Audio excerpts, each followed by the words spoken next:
چراغ دعوت و تبلیغ کو ہے ذوف شانی دی کہ الیاس اور یوسف سب نے اپنی زندگانی دی، چمک جاؤں میں دعوت میں، چمک جاؤں میں دعوت میں، مجھے یہ رت عطا کر دے میرے مولا، مجھے تو دین کی محنت عطا کر دے۔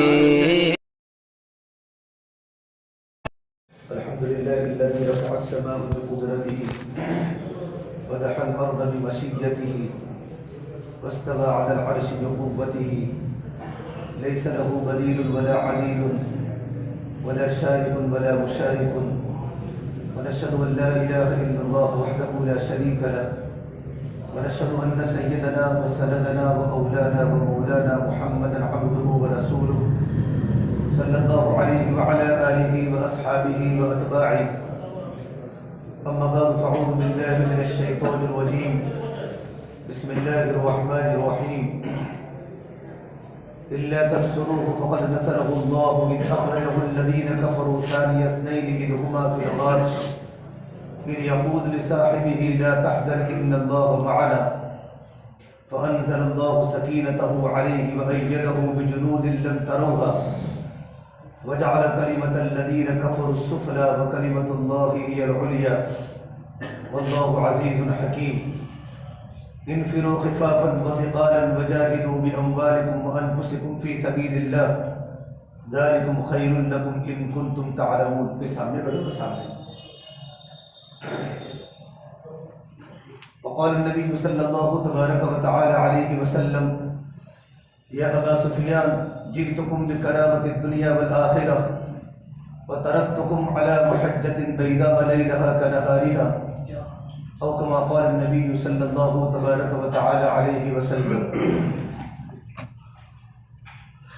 میرے محترم پیارے بھائیوں،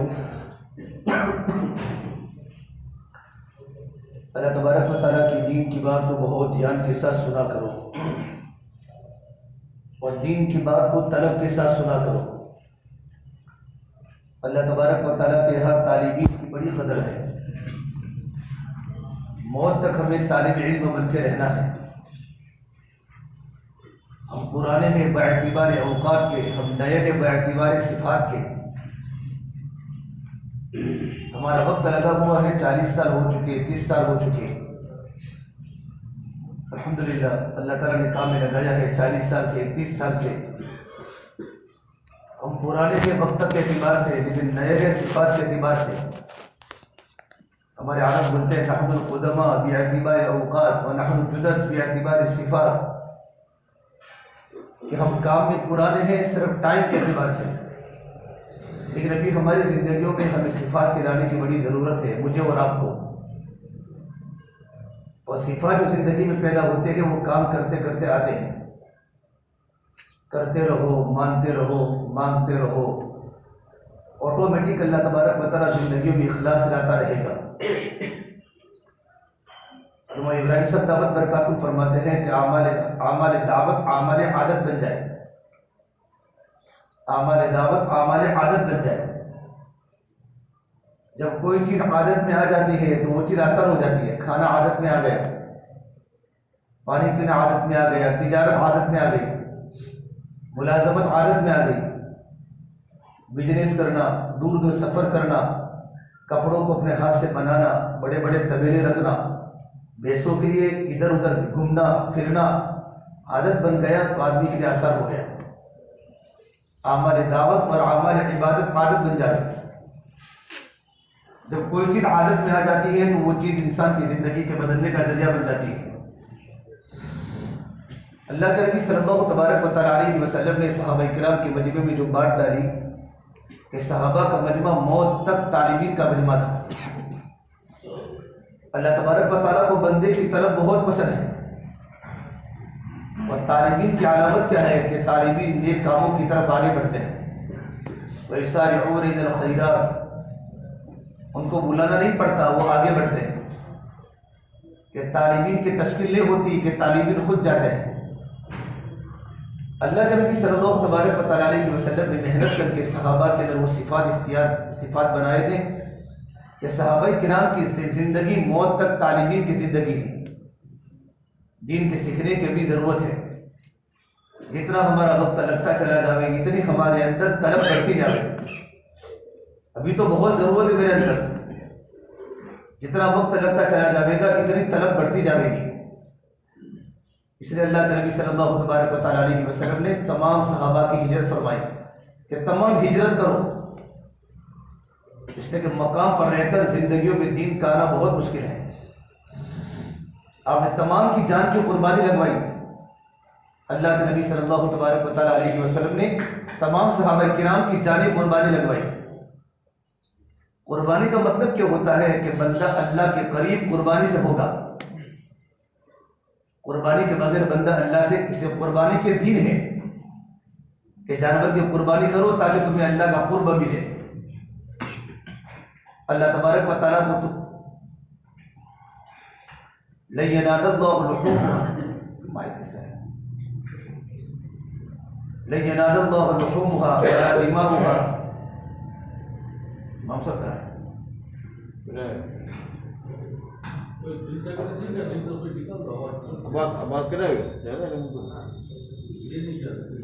بہت ڈسٹرب ہوئی پورے بیان میں۔ لن ینال اللہ لحومها ولا دماؤها ولکن ینالہ التقوی منکم، کہ اللہ تبارک و تعالیٰ کی بارگاہ میں جانوروں کا گوشت نہیں پہنچتا، جانوروں کا خون نہیں پہنچتا، لیکن اللہ تبارک و تعالیٰ کی بارگاہ میں تمہارا تقوی پہنچتا ہے کہ تمہارے دل میں نیت کیا ہے۔ تو قربانی سے بندہ اللہ تعالیٰ کے قریب ہو جاتا ہے۔ قربانی کے بغیر آدمی اللہ سے قریب نہیں ہوتا۔ اس لیے اللہ کے نبی صلی اللہ تبارک و تعالیٰ علیہ وسلم نے تمام صحابہ کرام کی جانی قربانی لگوائی، تمام صحابہ کرام کو گھر چھڑوائے۔ ایک ہوتی ہجرت بادتہ اور ایک ہوتی ہجرت بادیہ۔ اللہ کے نبی کے زمانے میں ہجرت بادتہ فرض تھی، ہر صحابی کو اپنا وطن چھوڑنا ضروری تھا کہ تمام کے تمام صحابہ کرام نے اپنے وطن کو چھوڑا، ہر صحابی نے وطن کو چھوڑا۔ یہ ہجرت بادتہ ہے، یہ فرض تھی، ہر ایک کو جانا اپنے وطن کو چھوڑنا فرض تھا۔ تو صحابہ کرام ہجرت کر کے فقیر بن گئے، کہ فقراء مہاجرین سب کچھ چھوڑنا پڑتا تھا۔ اور ابو سفیان جنہوں نے بعد میں ایمان قبول کیا کہ جو بھی مسلمان، جو بھی صحابی ہجرت کر کے مدینہ منورہ چلا جاتا تھا ان کے مکان پر قبضہ کر کے مکان کو بیچ دیتے تھے۔ اگر دوبارہ واپس مکہ کوئی صحابی آتے تو ان کو مکان کا نام و نشان نہ ملتا۔ اتنی بڑی قربانی دینا ہر صحابہ کرام پر فرض تھی دنیا میں اسلام کو چمکانے کے لیے۔ عبداللہ بن عمر فرماتے رضی اللہ تعالیٰ عنہ، جب انہوں نے ہجرت فرمائی مکہ المکرمہ سے مدینہ کی طرف، اللہ کے دین کی نسبت پر اپنے وطن کو چھوڑا، جب دوبارہ عمرہ کرنے مکہ المکرمہ میں آئے تو اپنے گھر کے آگے سے گزرے، اونٹنی پر تھے۔ تو کسی نے فرمایا کہ تمہارا گھر بالکل سامنے ہے، گھر کی طرف تو نظر کرو۔ تو فرمایا میں نہیں دے سکتا، جو اللہ کے دین کی نسبت پر اگر میں نے اپنے وطن کو اور اپنے گھر کو چھوڑ دیا ہے تو وطن کو اس لیے دیکھنے کے لیے آؤں گا چونکہ مکہ ہے۔ نہیں پہنچے گے، لوگ بہت لمبی بات کریں گے، گزشتہ بھی میں نے کہا تھا مائک کا کچھ کہا نہیں۔ اللہ کے نبی صلی اللہ تھوڑا آگے آ جاؤ، اللہ کے نبی صلی اللہ تبارک و تعالیٰ علیہ وسلم کا کوئی ساتھ ہی رہتا نہیں یہاں۔ مجھے اس طرح مغربہ دادی بیان میں 3 مرتبہ کھٹ پٹ چلتی رہی لیکن کوئی اٹھا کوئی کھڑا ہو کے آیا نہیں۔ اللہ کے نبی صلی اللہ تبارک و تعالیٰ علیہ وسلم نے تمام صحابہ کرام کی میرے بائیو جانی قربانی لگوائی اور تمام کے تمام صحابہ کرام اللہ کے راستے میں نکلے اور ہجرت فرض تھی۔ عبداللہ بن عمر رضی اللہ تعالیٰ عنہ جب مکہ المکرمہ واپس آئے تو اپنے مکان کے آگے سے گزرے، ایک مرتبہ بھی مکان کی طرف نہیں دیکھا کہ میں جس چیز کو اللہ کے دین کی نسبت پر چھوڑ چکا ہوں اس کو میں دوبارہ دیکھ نہیں سکتا۔ یہ اللہ کے نبی کے زمانے میں ہجرت بادتہ فرض تھی اور ایک ہوتی ہجرت بادیہ۔ اللہ کے نبی صلی اللہ تبارک و تعالیٰ علیہ وسلم کی دنیا سے پردہ فرمانے کے بعد جب پوری صحابہ کی جمع جب مدینہ منورہ پہنچ گئی اور مدینہ منورہ جانے کے بعد پھر اللہ نے ہجرت کو منسوخ کر لیا، ہجرت کو، اور اللہ نے پھر دوسری ہجرت کو زندہ، جس کا نام ہجرت بادیہ ہے، ہجرت بادیہ۔ یہ ہجرت بادیہ آج کے زمانے کے اندر بھی میرے بھائیو ضروری ہے کہ اللہ تبارک و تعالیٰ کے دین کی نسبت پر اپنے وطن کو چھوڑنا، 4 مہینوں کے لیے وطن چھوڑنا، چلے کے لیے وطن کو چھوڑنا، کچھ وقت کے لیے اپنی اصلاح کے لیے اور اپنی تربیت کے لیے، اور اللہ تعالیٰ کا کلمہ دنیا کے اندر زندہ ہو جائے، اس کے لیے اپنے وطن کو چھوڑنا یہ اس زمانے کے اندر بھی ضروری ہے۔ اس کو بولتے ہیں ہجرت بادیہ۔ یہ ہر مسلمان پر ضروری ہے کہ اللہ تبارک و تعالیٰ کی دین کی نسبت پر اعلاء کلمت اللہ کے لیے اور اپنی اصلاح کے لیے اپنے وطن کو چھوڑے۔ یہ اس زمانے کے اندر میرے بھائی ضروری ہے۔ اس کے لیے اللہ کے نبی صلی اللہ تبارک و تعالیٰ علیہ وسلم نے تمام صحابہ کرام کا گھر چھڑوایا۔ آپ صلی اللہ تبارک و تعالیٰ علیہ وسلم مکہ المکرمہ میں مینا کی گھاٹی میں آپ گشت فرما رہے تھے اکیلے اکیلے، تو آپ کو مدینہ منورہ کے چند نوجوان ملے، اور انہوں نے دیکھا تھا یہودیوں، سن رکھا تھا یہودیوں سے کہ محمد عربی صلی اللہ تبارک و تعالیٰ علیہ وسلم آنے والے ہیں جو اللہ کے نبی ہوں گے۔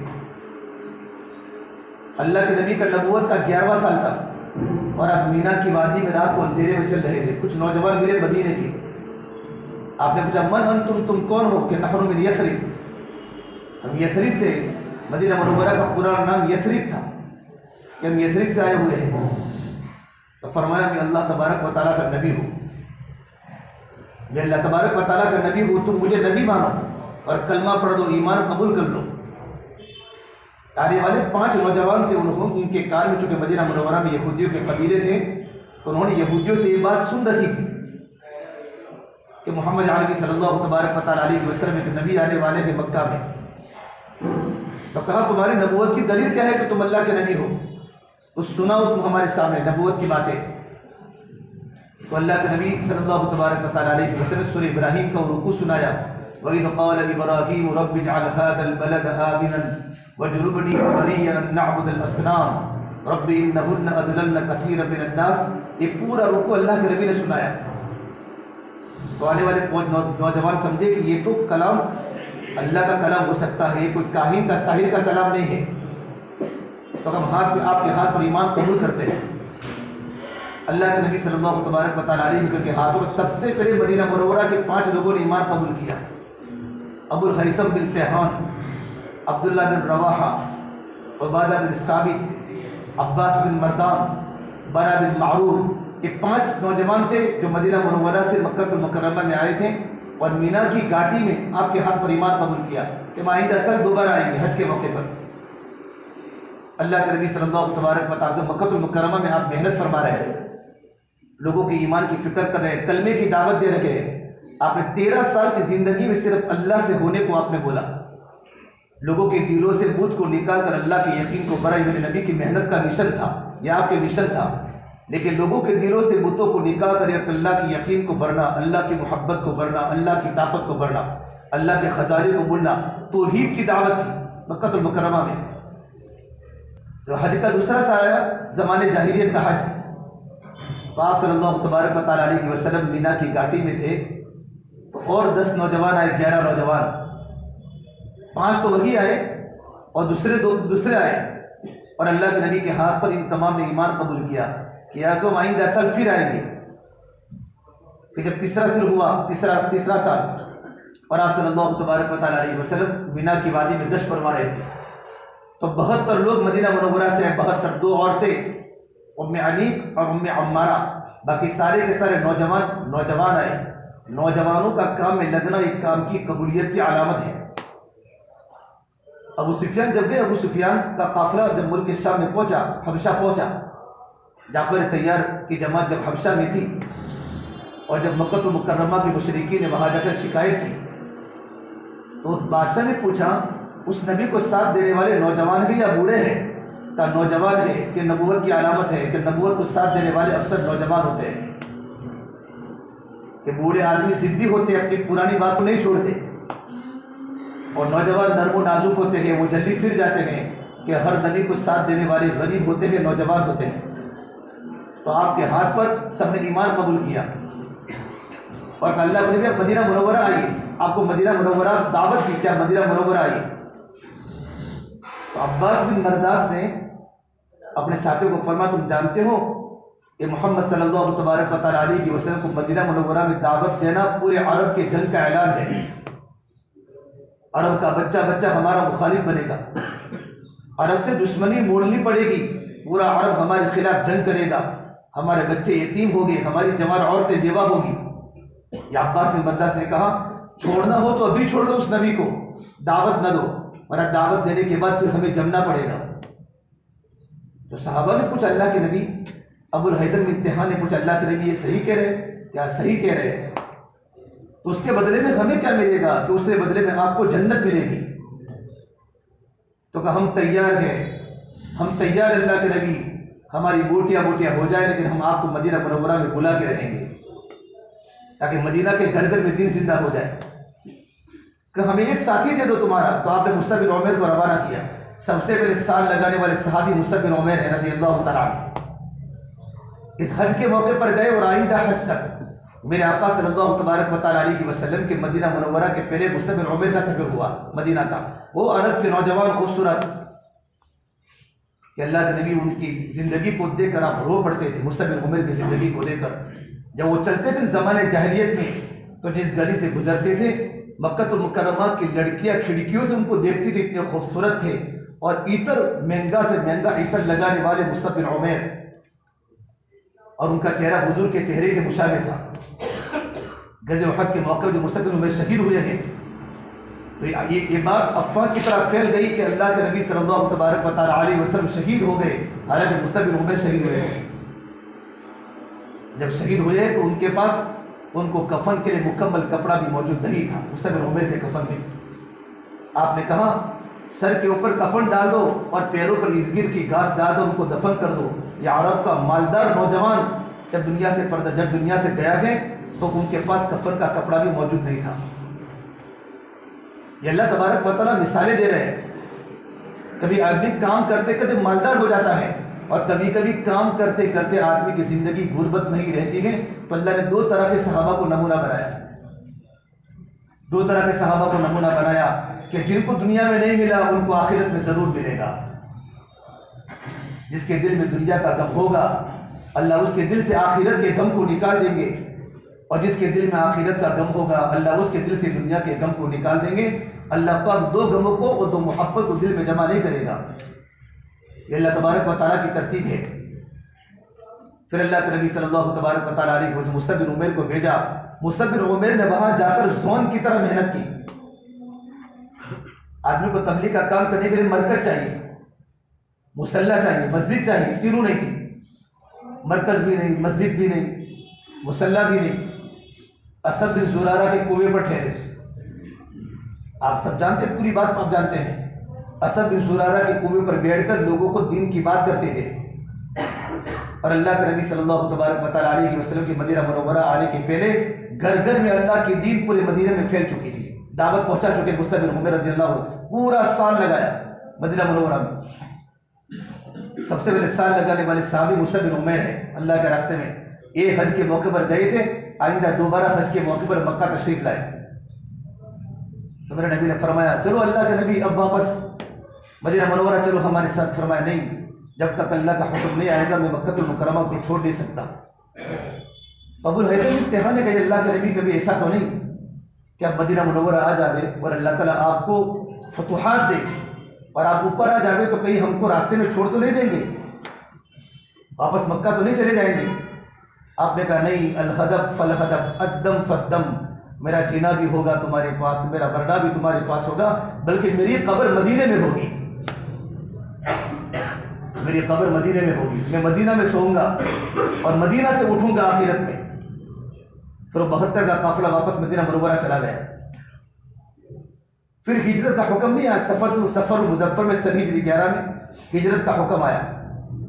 اللہ کے نبی صلی اللہ تبارک و تعالیٰ علیہ وسلم کے دنیا کی بعثت سے، دنیا سے جانے کے 13 سال پہلے اب مدینہ منورہ میں 10 سال لگے، 10 سال پر ہجرت کا حکم آیا۔ تو ایک ایک کر کے صحابہ کرام مکہ المکرمہ چھوڑ کر مدینہ منورہ جاتے رہے۔ ابو سلمہ گئے، ام سلمہ گئی، اللہ کے نبی کی بیٹی زینب کے ساتھ کیا حالات آئے، صحابہ کرام گئے۔ ابھی تک اللہ کے نبی ہجرت کر کے نہیں گئے تھے، اور مشرکین مکہ نے سوچا اب ایک ایک کر کے مسلمان اپنا وطن چھوڑ کے مدینہ منورہ جا رہے ہیں، کہیں مدینہ منورہ ریاست نہ بن جائے اور پورے مدینہ منورہ میں تیار ہو کر ہم پر حملہ نہ کر دے۔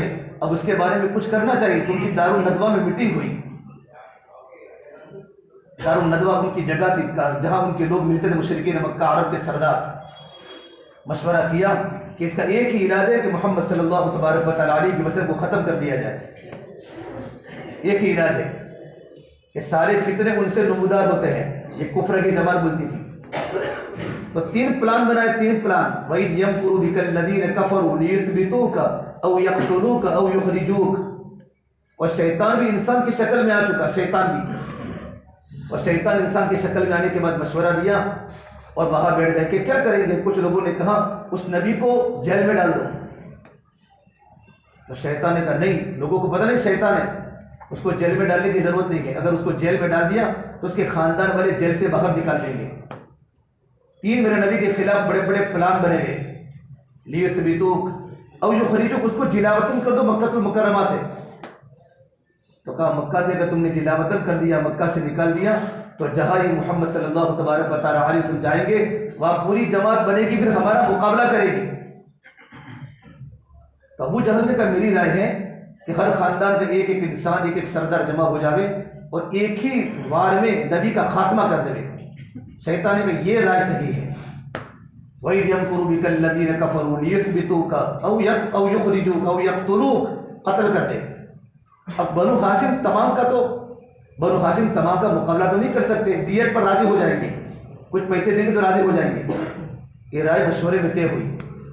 اللہ فرماتا ہے وَيَمْكُرُونَ وَيَمْكُرُ اللَّهُ وَاللَّهُ خَيْرُ الْمَاكِرِينَ۔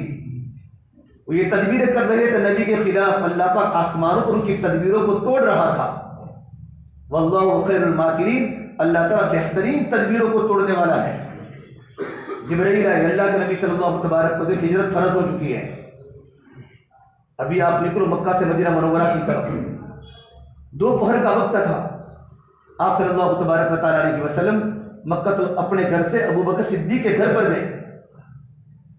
آپ کو ابو بکر پر بڑا اعتماد تھا، معتمد ساتھی، معتمد جن پر بھروسہ کیا جا سکتا ہے کام میں۔ ابو بکر نے کہا دوپہر کے وقت میں اللہ کے میرے گھر پر، آپ نے گھر میں کون کون ہے؟ گھر میں میری بیٹی عائشہ بھی ہے، اسما بھی میری گھر والی بھی ہے۔ فرمائے راز کی بات ہے، فرمایا کوئی فکر نہیں ہے، میری ساری کی ساری بیٹیوں کی تربیت ہو چکی ہے، آپ کی بات باہر نہیں جائے گی۔ ابو بکر کو اپنے گھر والوں پر اعتماد تھا۔ اللہ کے نبی صلی اللہ تبارک کو فرمائے ہجرت فرض ہو چکے، ابو بکر جلدی نکل رہا ہے۔ کہا یا رسول اللہ، مارے خوشی کا ابو بکر ناچنے لگے، یعنی جمنے لگے کہ مجھے معلوم تھا کہ ہجرت فرض ہونے والی ہے، تو میں نے 2 اونٹنیاں پالی تھی، ایک آپ کے لیے اور ایک میرے لیے، سفر کے لیے گاڑی۔ آپ نے کہا اونٹ کی قیمت کیا ہے کہ آپ کو ہدیہ کہ نہیں، اپنا جان اپنا مال۔ اللہ کے نبی صلی اللہ تبارک و تعالیٰ علیہ وسلم نے اونٹنی کی قیمت ابو بکر کو ادا فرمائی۔ کہ اللہ کے نبی ہجرت میں جانے کے پہلے میں نے ایک گھر دیکھا ہے جو یمن کی طرف ہے، غار اسود میں نے دیکھا ہے، اپنے وہاں 3 دن وہاں چھپ جاوے، اس کے بعد ہم ہجرت کریں گے، جب معاملہ شانت ہو جائے گا، سکون ہو جائے گا پورے مکہ میں۔ آپ صلی اللہ تبارک و فرمایا ٹھیک ہے، آپ اپنے گھر پر چلے گئے، اور آپ نے اپنے گھر پر جیسے ہی گئے اور تمام مشرکین مکہ نے آپ کا گھر کا گھیرا لگا دیا، اور اب کا ہر قبیلے کا سردار زہر میں بوجھی ہوئی تلوار کو لے کر نبی پر ٹوٹ پڑنے کے لیے آ گیا کہ اس نبی کا ہی خاتمہ کر دے۔ پہلے زمانے میں لوگ نبیوں کو قتل کرتے تھے۔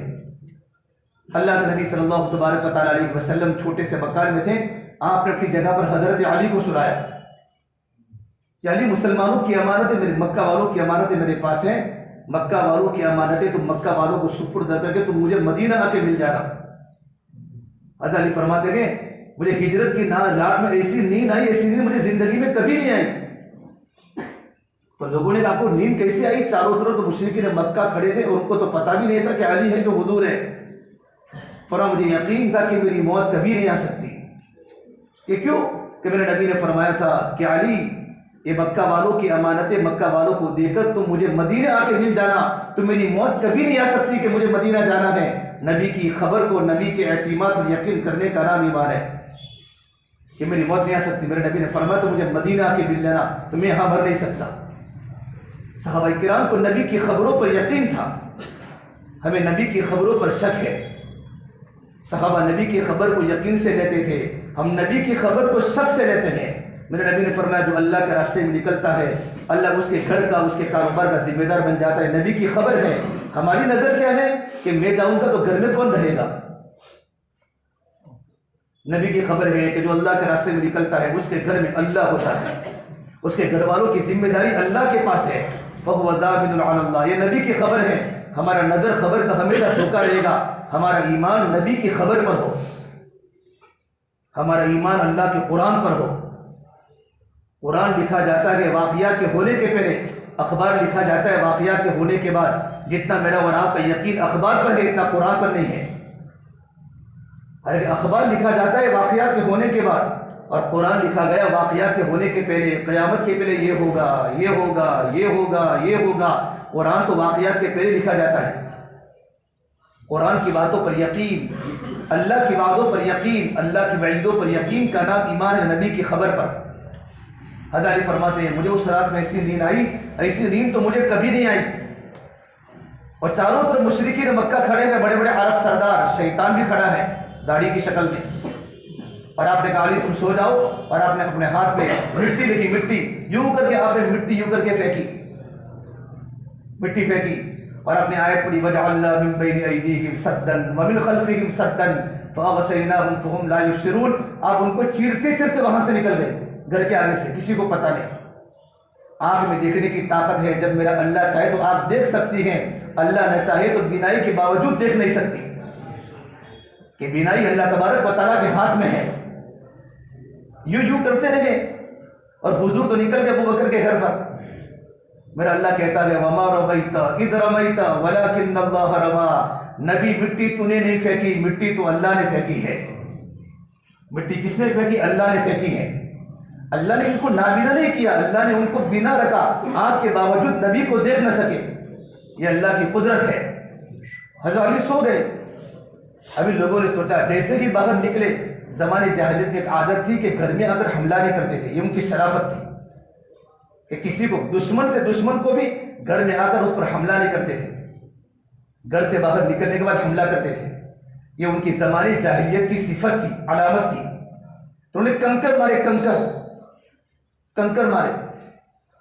جب صبح فجر کی نماز کا وقت وہ حضرت علی اٹھے, باہر آئے. ابو جہل نے پکڑ کر علی کو بہت مارا کہ حضور کہاں ہے اور تو کہاں ہے؟ کہ مجھے پتا نہیں, تم کو پتا, تم باہر کھڑے ہو, کہ بتا ورنہ ماریں گے, کہ مارو. ابو جہل نے کہا مجھے رات کو یقین ہو چکا تھا کہ یہ محمد نہیں ہو سکتے. کہ کیوں؟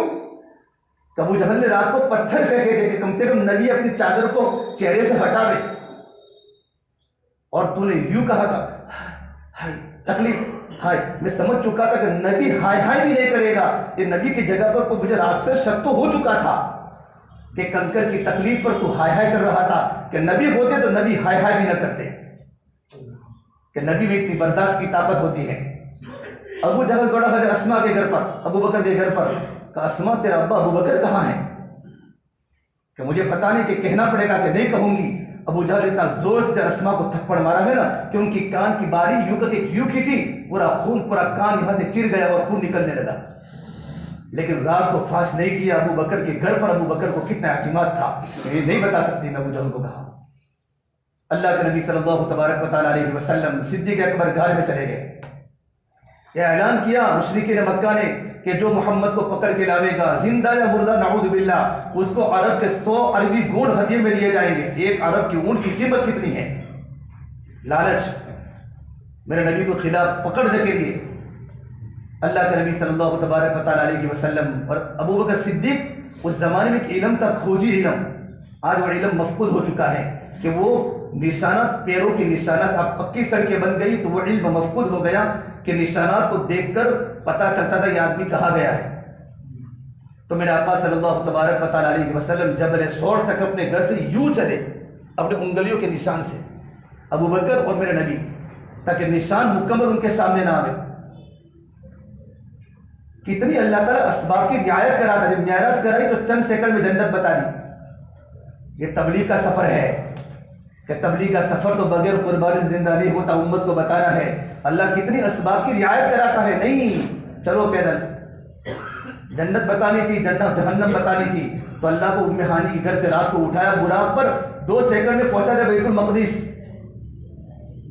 مسجد اقصی پہنچ گئے، اور وہاں سے پتہ نہیں کون سی سواری میں گئے کہ چند ہی سیکنڈ میں جنت کو بھی دیکھا، جہنم کو بھی دیکھا، اللہ کے پاس ملاقات کر کے ریٹرن بھی ہوا ہے۔ جب ریٹرن واپس ہوئے تو جس بستر سے اٹھے وہ بستر کی بھی گرمی زندہ تھی، بستر ابھی تک گرم تھا۔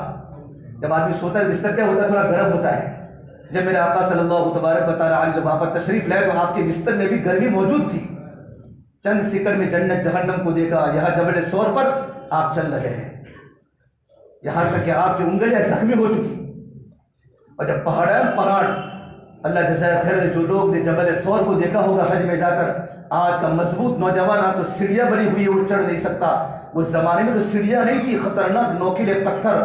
میرے آقا صلی اللہ تبارک و تعالی علیہ وسلم یوں کر کے چلے تھے تاکہ پیروں کی، حالانکہ پتھر پر نشان نہیں پڑتے، کبھی کوئی آدھ نشان ہو جاتا ہے۔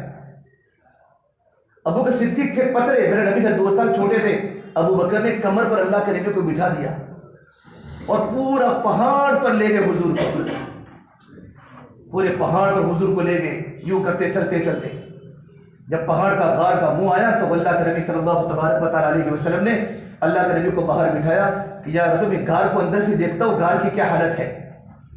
وہاں جا کر دیکھا تو بہت سوراخ تھے زہری جانوروں کے، اور اندھیرا تھا رات کا، اور صدیق اکبر نے اپنا عمامہ پھاڑا، اور اپنے عمامے کو پھاڑنے کے بعد تمام کے تمام سوراخ بند کیے۔ اس کے بعد ابھی بھی سوراخ باقی تھے تو اپنے کرتے کو پھاڑا، اپنا کرتا پھاڑنے کے بعد پھر سوراخ کو بند کیا تو ایک سوراخ تب بھی باقی رہا، پھر اندر سے پورے غار کو صاف کیا کہ اللہ کے نبی صلی اللہ تبارک و تعالی عنہ اندر تشریف لے آئے۔ جب میرے نبی اندر تشریف لائے تو اللہ کے نبی سو گئے، اور جو سوراخ تھا، جو سوراخ بند تھا، وہاں صدیق اکبر نے اپنا انگوٹھا رکھ دیا تاکہ کوئی زہریلا جانور باہر نہ آ کر میرے نبی کو نقصان نہ پہنچاوے۔ جب اللہ کے نبی صلی اللہ تبارک و تعالی علیہ وسلم جب سفر کر رہے تھے، کبھی ابو بکر آگے کبھی پیچھے، حضور نے فرمایا کیوں آگے پیچھے ہوتے ہو؟ کہ مجھے ڈر ہے کہ دشمن آگے چھپا ہوا نہ ہو تو آپ پر حملہ نہ کر ڈالے، میں پیچھے اس لیے جاتا ہوں کہ کوئی پیچھے سے آ کر آپ پر حملہ نہ کر دے۔ آپ نے کہا ابو بکر اللہ تجھے جزائے خیر عطا فرماوے، میں تجھ سے بڑی محبت کرتا ہوں، اللہ تو ابو بکر سے راضی ہو جا۔ جب میرے نبی کو غار کے اندر لایا گیا، اندھیرا تھا، پتہ نہیں، تھوڑی دیر میں روشنی آئی تو دیکھا ابو بکر کا عمامہ نہیں اور ابو بکر کا کرتا نہیں۔ ابو بکر تمہارا عمامہ تمہارا کرتا کہاں ہے؟ کہ اللہ کے نبی صلی اللہ تبارک و تعالی علیہ وسلم، غار میں بہت سارے سوراخ تھے، سوراخ کے دروازے کو بند کرنے کے لیے اور ان کے منہ کو بند کرنے کے لیے میں نے اپنا عمامہ پھاڑ کر سوراخ کو بند کر دیے، تب بھی سوراخ باقی رہے تو میں نے اپنا کرتا پھاڑا اور میں نے سوراخ کو بند کر دیے۔ میرے نبی کی آنکھوں میں آنسو آئے اور آپ نے کہا اللہ ابو بکر سے تو راضی ہو جا، میں ابو بکر سے راضی ہو چکا ہوں۔ جبرائیل آئے، یا رسول اللہ فرماتے ہیں ابو بکر کو میرا سلام کہو اور اللہ ابو بکر کی قربانی سے راضی ہے۔ میرے آقا صلی اللہ تبارک و تعالی علیہ وسلم کس طریقے پر ایک آدمی قرآن کریم کا مطالعہ کرتا ہے نا، ابو بکر رحل تھے، میرے نبی قرآن تھے۔ ابو بکر کی گود میں حضور کا سر مبارک تھا، میرے نبی آرام فرماتے، لیکن جہاں انگوٹھا تھا وہاں اندر سے سانپ نکلا، باہر نکلنا تھا۔ ایک تو ہوتا ہے سانپ جو اپنی فطرت پر کاٹتا ہے، یہ فطرت پر نہیں کاٹتا تھا بلکہ یہ سانپ نہیں تھا۔ مفتی محمود گنگوئی رحمۃ اللہ علیہ نے اپنی کتاب ملفوظات فقہ الامہ میں لکھا ہے، عیسیٰ علیہ السلام کا صحابی تھا، حواری۔ موسیٰ علیہ السلام کے صحابہ کو نقبہ کہا جاتا ہے، عیسیٰ علیہ السلام کے صحابہ کو حواریین کہا جاتا ہے، اور محمد عربی صلی اللہ تبارک و تعالی علیہ وسلم کے ساتھ رہنے والوں کو صحابہ کہا جاتا ہے۔ یہ عیسیٰ علیہ السلام کے صحابی تھے، انہوں نے کہا اللہ کے نبی اللہ سے دعا کیجیے مجھے آخری نبی کی زیارت کرنی ہے، آخری نبی کی۔ تو کہا تمہاری عمر تو اتنی نہیں ہو سکتی، تم اللہ سے دعا کر دو اللہ پاک تم کو سانپ کی شکل دے دے۔ اور یہ پتہ بتایا یہاں نبی غار میں ٹھہریں گے تو اس کو نبی کی زیارت کرنے کے لیے ابو بکر نے دروازہ کا منہ بند کر لیا تھا، دروازے کا منہ بند کر لیا تھا۔ جیسے ہی تب بھی صدیق اکبر ہلے زہر اندر جا رہا تھا، ابو بکر پورا بدن ان کا لال لال ہو چکا، جب ٹپ ٹپ آنکھوں کے آنسو میرے نبی کے رخسار پر گرے، آپ نے دیکھا ابو بکر روئے، پوچھا کیا ہوا ابو بکر؟ کہ اللہ کے نبی صلی اللہ تبارک و تعالی علیہ وسلم انگوٹھے کے نیچے کچھ زہریلا جانور ہے جو مجھے بار بار ڈس رہا ہے۔ آپ نے کہا انگوٹھا اونچا کرو تو سانپ نکلا، اور میرے نبی کی زیارت کر کے وہاں سے نکل گیا۔ آپ صلی اللہ تبارک و تعالیٰ علیہ وسلم نے اپنے لعاب دہن سے ان کے انگوٹھے پر لعاب دہن ڈالا، فوراً ابو بکر کو ٹھیک ہو گیا۔ اللہ نے میرے نبی کی زبان سے شفا دی، لعاب سے شفا دے دی۔ یا شور مچا ہو جو ہے حضور کہاں ہے؟ تو ابو جہل نے بلایا کھوجی کو، تب بھی کھوجی نشانات کو پکڑ کے گھر کے پاس آ گیا کہ چلو میرے ساتھ۔ چلتے چلتے گھر کے آگے کھڑا ہوا، یہاں کے آگے مجھے پتا نہیں، گھر کے منہ کے آگے۔ اور ان کے آنے کے پہلے پہلے اللہ تبارک و تعالیٰ نے کبوتری کو کہا تو انڈا دے دے، بکری کو کہا تو جالا دے دے۔ اللہ کا انتظام، اللہ جب کسی کی حفاظت کرنے پر آتا ہے تو کبوتری کے انڈی سے کر سکتا ہے، مکڑی کے جالے سے کر سکتا ہے۔ بالکل سامنے امیہ ابن خلف کھڑا تھا، مجھے نے کہا ایک گھاڑ کے منہ تک آئے ہیں، آگے مجھے پتا نہیں۔ تو ابو بکر گھبرانے لگے، یا رسول اللہ یہ تو سامنے کھڑا ہے۔ ابو بکر نبی نے کہا کیوں گھبراتا ابو بکر، ہم دونوں ہیں، تیسرا ہمارے ساتھ اللہ ہے۔ میرا نبی کا یقین کتنا اللہ کی ذات پر نبیوں کا یقین کتنا ہوتا ہے، ابو بکر کیوں گھبراتا ہے، ہم دو ہیں، تیسرا ہمارا اللہ ہوتا ہے۔ امیہ بن خلف نے کہا خوجی کو تیرا دماغ خراب ہے، یہاں تو کوئی آ سکتا، دیکھ تو کبوتر نے انڈے رکھے ہیں اور انڈے تیری پیدائش کے پہلے کے ہیں، اور مکڑی کا جالا کب سے ہے، کتنا پرانا جالا ہے، یا کیسے آ سکتے ہیں؟ پھر اس نے وہاں کھڑے کھڑے پیشاب کیا اللہ کے نبی کے بالکل سامنے۔ اس کو پتہ نہیں کہ حضور اندر ہے، وہ تو گھر سمجھ کے پیشاب کرنے لگا نیچے۔ تب وہ اگر صدیق ہنسنے لگے، مسکرا، اللہ کے تو دیکھو پیشاب کر رہا ہے، آپ نے کہا اس کو پتہ نہیں کہ ہم دونوں اندر ہیں۔ میرے پاس پھر امیہ بن خلف باہر چلا گیا، حضور کا پتہ نہیں چلا۔ رات کا وقت ہوتا تھا، صدیق اکبر کے بیٹے کسی بھی بہانے سے آ کر دودھ پلاتے تھے، اور ان کی بیٹی اسما گھر میں ٹفن بنا کر غار میں ٹفن پہنچا، اللہ کے نبی کا کھانا پہنچاتی تھی۔ 3 دن میرے نبی غار میں رہے، 3 دن غار میں رہنے کے بعد پھر اعلان کیا تھا ابو جہل نے کہ جو بھی نبی کو پکڑ کے لائے گا اس کو 100 عربی اونٹ ہدیے میں ملیں گے۔ اب میرے آقا صلی اللہ تبارک و تعالیٰ علیہ وسلم جیسے ہی غار سے آپ دونوں نکلے، آپ کا رہبر غیر مسلم تھا، عبداللہ بن اقرب، اس پر اعتماد تھا کہ کون سا راستہ مناسب ہے۔ ایک راستہ مدینہ منورہ میں مشہور راستہ ہے، اور ایک راستہ تو کہا 2 راستے ہیں، ایک راستہ اچھا ہے، ایک راستہ ڈاکوؤں کا، خطروں کا راستہ ہے۔ آپ نے کہا خطرے کے راستے میں مجھے لے چلو۔ اور مکہ میں تو لوگ شور اس طرف گھوڑے دوڑا رہے حضور کو پکڑنے کے لیے۔ دیکھو تبلیغ کا کام کس طریقے پر دنیا میں زندہ ہو رہا ہے۔ میرے آقا صلی اللہ تبارک و تعالیٰ علیہ وسلم جا رہے تھے، کچھ لوگوں نے دیکھ لیا، اور وہ دیکھ لے، وہ مشہور ہے انسان کیا نام میرے ذہن سے نکل گیا، وہ اللہ کے نبی کو سورہ کا ابن مالک ابن جوشم، اس کو پتا چلا کہ کچھ لوگوں کو میں نے یہاں چلتے ہوئے دیکھا۔ کسی نے کہا یہ حضور کو جانتے نہیں تھے، تو سورہ کا سمجھ گیا کہ وہ کوئی بھی ہوگا، تو کوئی بھی ہوگا، وہ نہیں ہو سکتے، چونکہ اس کو معلوم تھا کہ حضور ہی ہے۔ تو اپنے غلام کو یوں کہا جلدی سے تو اونٹنی لا اور گھوڑا لا اور پیچھے کے راستے پر آجا۔ سورہ کا ابن مالک اپنے گھوڑے پر بیٹھ کر حضور کا تعاقب کیا، وہ کہ اللہ کے نبی سورہ کا پیچھے آ رہا ہے، سورہ کا پیچھے پکڑنے آ رہا ہے۔ جیسے کہ سورہ کا حضور کے قریب ہے، آپ نے بد دعا فرمائی، اللہ تو سورہ کا کے گھوڑے کے پیر زمین میں دسا دے۔ زمین پھٹی اور ان کے پیر کو زمین نے دسا دیا۔ تو سورہ کا نے کہا اے اللہ کے نبی، اب میں دوبارہ آپ کو پکڑنے کبھی نہیں آؤں گا، آپ اللہ سے دعا کریں کہ میرے گھوڑے کی ٹانگیں باہر نکل جاوے۔ آپ نے کہا نہیں آئے گا کہ نہیں، تو ٹھیک ہے، آپ نے دعا فرمائی، زمین نے گھوڑے کے پیروں کو باہر نکال دیا۔ لیکن لالچ دوبارہ حضور کے پیچھے بھاگا، 100 عربی اونٹ ملنے والے تھے۔ آپ نے پھر بد دعا کی، میرے نبی کے قریب آیا اور زمین نے اس کے گھوڑے کو دس لیا۔ اب اس کہا سورہ کے ابن مالک جوشم نے کہا اے حضور، اب دوبارہ میں کبھی آپ کے پیچھے نہیں آؤں گا، بلکہ جو بھی پیچھے آئے گا تمہارے میں کو کہوں گا کہ حضور وہاں نہیں ہے۔ آپ میرے دعا کیجیے۔ آپ نے کہا سورہ کا وہ کیسا دن ہوگا جب تمہارے ہاتھ میں سونے کے کنگن ہوں گے۔ سورہ کا کافر ہے، میرے نبی آگے کی بشارت، ایران فتح ہوگا، کسرا فتح ہوگا، اور کسرا کے خزانے تمہارے قدموں میں آئیں گے، اور کسرا کے مال غنیمت جب مدینہ منورہ میں آئے گا، وہ کیسا دن ہوگا، سورہ کا تیرے ہاتھ میں سونے کے کنگن ہوں گے، سورہ کا تو ایمان قبول کرے گا۔ سورہ کے مالک جوشم نے ایمان قبول کیا ہے۔ حضرت عمر کے زمانے میں جب کسرا کا مال غنیمت اور کسرا کے سونے اور چاندی کے خزانے اور بادشاہ کا تاج مدینہ منورہ میں آیا ہے، حضرت عمر نے فرمایا مال غنیمت کھولو، سونے کے کڑے نکالو، سونے کے کڑے۔ نبی کی خبر پر یقین تھا۔ حضرت عمر کے زمانے میں کسرا فتح ہوا ہے، عمر نبی نے بات اس وقت تک کہی جبکہ بالکل ماحول نیا نیا کام کا ماحول تھا، ابھی تو صحابہ کرام گھبرا رہے تھے۔ سورہ کا وہ کیسا دن ہوگا جب تیرے ہاتھ میں سونے کے کنگن ہوں گے۔ حضرت عمر نے فرمایا مال غنیمت کھولو، تو کہا سونے کے 2 کڑے نکلے کہ سورہ کا کو بلاؤ۔ قبل مومنین وہ تو بہت بیمار ہے، بستر مرگ پر ہیں، 98 سال کی عمر ہو چکی ہے، کہا بلاؤ ان کو۔ جب ان کو بلائے چارپائی کے ساتھ، حضرت عمر نے دونوں ہاتھوں میں کڑے پہنائے۔ سورہ کا وہ کہ دین یاد ہے، میرے نبی نے فرمایا تھا وہ کیسا دن ہوگا جب تیرے ہاتھ میں سونے کے کنگن ہوں گے۔ پھر اللہ کے نبی صلی اللہ تبارک و تعالیٰ علیہ وسلم ہجرت کا سفر کر رہے ہیں، اور آگے بریدہ اسلمی ملے 80 لوگوں کے ساتھ نبی کو پکڑنے کے لیے، سامنے سے آ رہے تھے حضور کو پکڑنے کے لیے۔ ابو بکر اللہ کے نبی آ رہے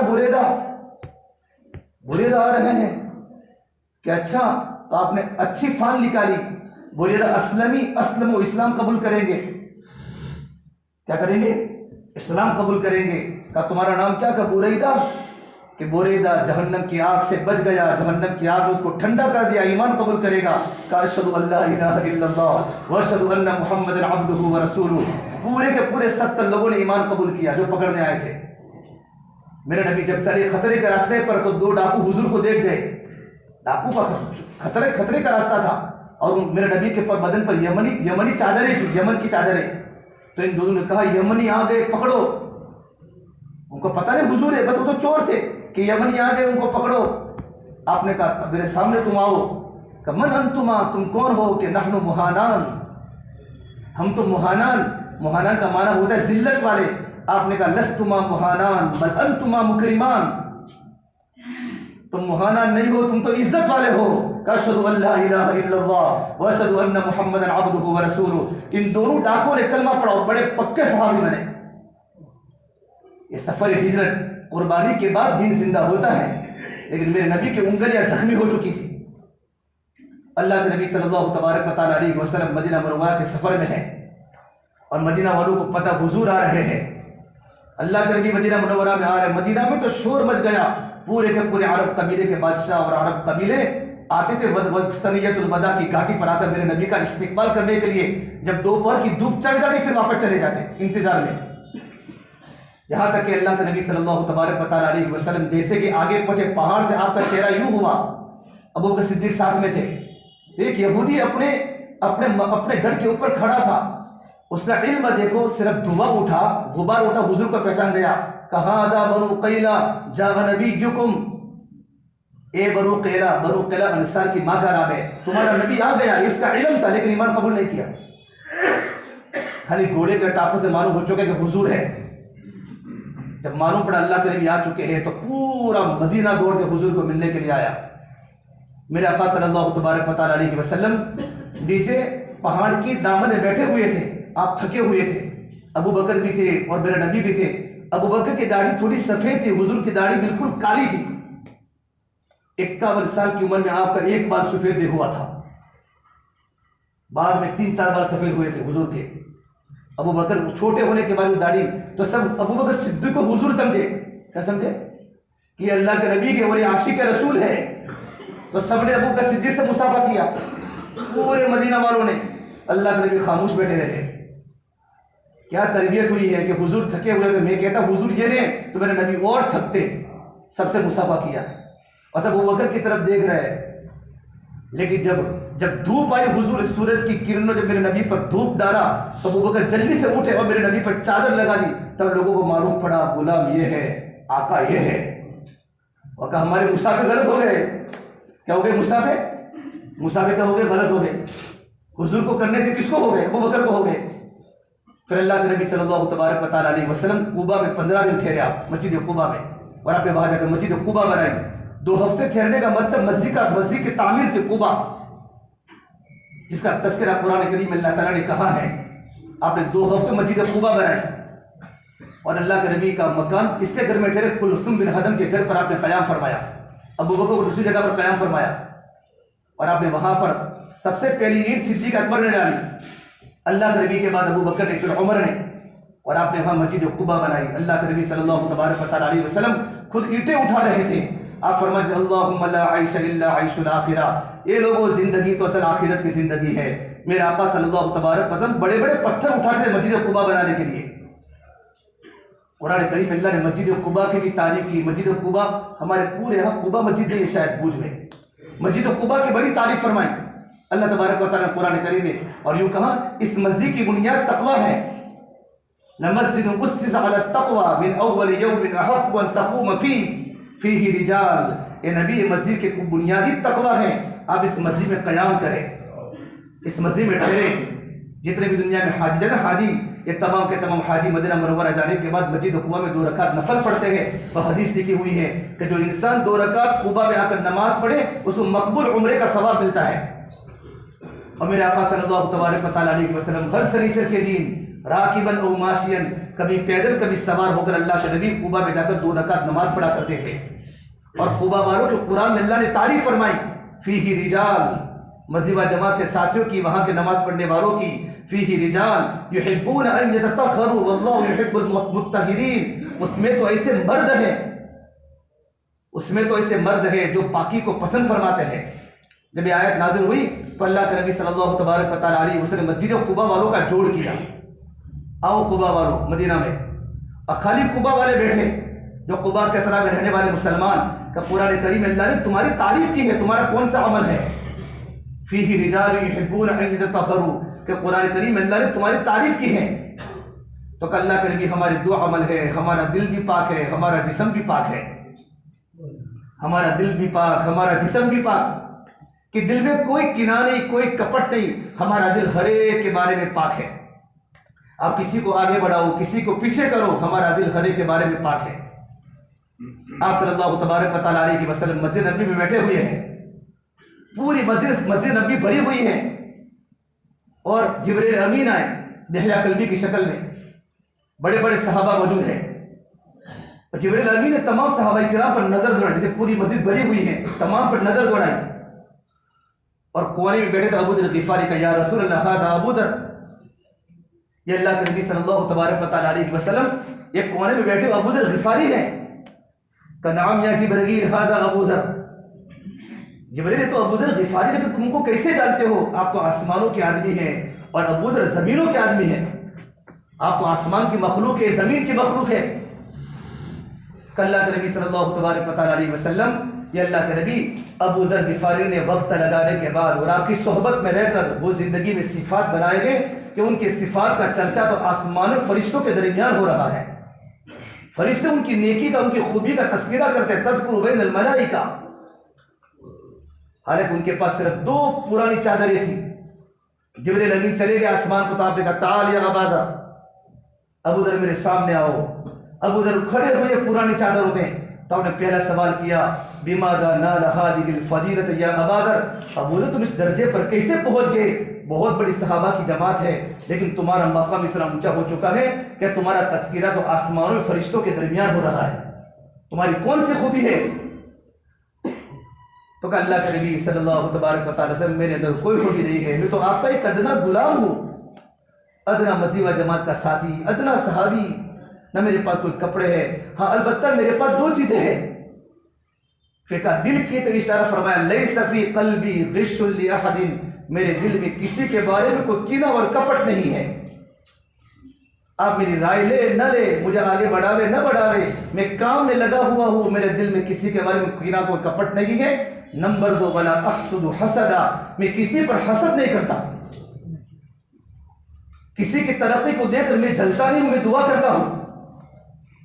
بات لمبی ہو جائے گی، ورنہ مجھے بہت مضمون اس کو کھولنا تھا کہ میں اس کے لیے دعا کرتا ہوں، اس کی ترقی پر میں دعا کرتا ہوں، میں جلتا نہیں ہوں۔ اللہ کے نبی صلی اللہ تبارک و تعالیٰ علیہ وسلم کھڑے ہوئے اور آپ نے ابو ذر سے مصافحہ کیا، ابو ذر یہ صفات تو بڑی مدت کے بعد لوگوں کی زندگی میں آتے ہیں، تم اللہ کا شکر مانو اور اسی پر جمے رہنا۔ مدینہ منورہ کے انصار آئے، اللہ کے نبی کہ یا رسول اللہ، مہاجرین آئے کہ اللہ کے نبی انصار مدینہ کی کتنی قربانی ہے، ہم تو مکہ میں سب کچھ چھوڑ کر آئے تھے، فقیر بن گئے، ان لوگوں نے ہمیں رہنے کے لیے مکان دیے، اپنی بیویوں کو طلاق دے کر ہمیں بیویاں دی، انہوں نے نصرت میں ایثار سے کام لیا۔ کس سے کام لیا؟ ایثار سے، خود بھوکے رہے، ہماری بھوک کو پورا کیا، اپنی ضرورتوں کو قربان کر کے ہماری ضرورتیں پوری کی۔ یہ اللہ کے نبی قربانی میں بھی آگے ہیں، سخاوت میں، ہمارے پاس تو کچھ ہے نہیں، ہم کیا خرچ کریں، خرچ کرنے میں بھی آگے، قربانی میں بھی آگے، اور جب بھی کوئی مشکل معاملہ ہوتا ہے انصار مدینہ آگے بڑھ جاتے ہیں۔ ہم کرے گا حضور، کون سے تقاضے پر جانا ہے؟ برکے کی ماں تک گھوڑے دوڑانے گے، ہمارا مدینہ کا بچہ بچہ جائے گا۔ حضور ہم تو، ہمارے پاس تو کچھ نہیں، ہم تو سب کچھ چھوڑ کے آ چکے ہیں، ہم تو، یہ لوگ اجر میں آگے بڑھ جائیں گے، ہم کیا کریں گے؟ یہ سوال ہوا۔ قربانی میں آگے، سخاوت میں آگے، اثار میں آگے، نصرت میں آگے، ہمارے پاس تو کچھ ہے نہیں. ہم تو ان کا کھانا کھاتے گئے، ان کا پینا پیتے گئے، ان کے دوروں میں رہتے گئے، ہمیں کیا ملے گا؟ تو میرے نبی نے فرمایا دیکھو تم ان کی قدر کرو. کیا کہا؟ تم ان کی قدر کرو اور ان کے لیے دعائیں کرو. اگر تم ان کی قدر کرو گے اور ان کے لیے دعائیں کرو گے، جتنا اجر ان کو ملے گا اتنا اجر تم کو ملے گا. جتنا ثواب ان کو ملے گا اتنا ثواب تم کو ملے گا. لیکن حسد مت کرنا، خیر خواہی کرنا. حسد کرنے والا ایمان سے نکل جاتا ہے. اگر حسد موت تک کرتا ہے تو کبیرہ گناہ ہے اور یہ بڑی خطرناک بیماری ہے. حضرت فرماتے تھے کام کرتے رہو، کام کرتے رہو، موت سے پہلے بھی حب جان نکل جائے تو بڑی غنیمت ہے. کام کرتے رہو، اخلاص زندگی میں آتا رہے گا، آتا رہے گا. آپ نے کہا انصار کی قدر کرو، ان کے لیے دعائیں کرو. ہر کوئی بات ہو جائے تو اس کی وضاحت کرو. حضرت عمر کے زمانے میں ایک صحابی نماز پڑھے مسجد میں آئے، محمد بن مسلمہ. مسجد میں انٹر ہوئے کہ اللہ اکبر اللہ اکبر 3 بار کہا، پھر نیت باندھ لی. تعجب ہوا کچھ بات پر. حضرت عمر نے فرمایا کیا ہوا؟ یہ محمد بن مسلمہ نے 3 بار اللہ اکبر کیوں پڑھا؟ سلام مکمل ہوئے میرے پاس لاؤ، کیونکہ وہ امیر تھے مسلمانوں کے. کہ محمد مسلمہ نئی بات پیدا ہوئی، کیا ہوا 3 بار اللہ اکبر کہا؟ اب المومنین میں ایک مہاجری کو دیکھا، ایک انصاری کو دیکھا کہ مہاجرین کو حق سے زیادہ کپڑا ملا ہے اور انصاری کو حق سے کم کپڑا ملا ہے. مہاجر کا کپڑا دیکھا، مسجد میں نماز پڑھ رہا ہوگا، مکہ میں آنے والا مہاجر کا کپڑا حق سے زیادہ ملا ہے اور انصاری کا کپڑا حق سے کم ملا ہے، اس کے حق سے کم. اور میں نے اللہ کے نبی کی زبان پر یہ بات سنی تھی کہ انصاریوں تم قربانی تمہاری ہوگی لیکن تمہاری قدر نہیں کی جائے گی. قربانی تمہاری ہوگی، تمہاری سخاوت ہوگی، لیکن دوسروں کو آگے بڑھایا جائے گا، تم کو آگے نہیں بڑھایا جائے گا. تمہاری قربانی کی ناقدری کی جائے گی. اب ان تمہارے زمانے میں بات آ چکی، تم تو نیک ہو، تم تو بڑے بزرگ ہو کہ یہ بات تمہارے زمانے میں شروع ہو چکی کہ ایک مہاجری کو حق سے زیادہ ملا ہے اور ایک انصاری کو حق سے کم ملا ہے. حضرت عمر نے فرمایا نہیں، میری بات کی وضاحت سن لو. یہ میں نے نہیں کیا، ان دونوں نے آپس میں کیا ہے. اب ان دونوں کے پاس جا کر پوچھ لو، میں نے نہیں کیا ہے. جب کوئی ایسی بات ہوتی تو وضاحت کرتے تھے کہ میں نے نہیں کیا ہے. میرے نبی نے فرمایا انصار تمہاری قربانی کی ناقدری کی جائے گی. تم قربانی دیں گے، نئیوں کو آگے بڑھایا جائے گا، پرانوں کو پیچھے کیا جائے گا، لیکن تم لڑائی مت کرنا، حسد مت کرنا. تم ان کی ترقی کی دعا کرنا، اللہ ان کو جو دے گا وہ تم کو دے گا. اندر کا بگڑا ہوا زیادہ نہیں چلتا. وہی لوگ چلیں گے جو زندگی صفات والے، اندر کا بگڑا ہوا اس کی ہمیں تنقید نہیں کرنا. اندر کا بگڑا ہوا آٹومیٹک نکل جائے گا. مری ہوئی مچھلی کو سمندر باہر پھینک دیتا ہے، لیکن ہمیں اس کے ساتھ اچھا گمان کرنا ہے. میرے نبی نے فرمایا تم لڑائی مت کرنا. جتنی تمہاری قربانی کی ناقدری کی جائے گی، تمہارے حقوق کو نہیں دیا جائے گا. میں کل قیامت کے دن حوض کوثر پر کھڑا ہو کر اللہ تعالیٰ کے سامنے تمہارا ایک ایک حق ان عاجزی کے ساتھ اللہ پاک کے پاس میں تمہارے حق کو دلوا دوں گا. لیکن کبھی کام کرتے کرتے کبھی جھگڑا مت کرنا. یہ آپ نے بات بتائی آگے کی.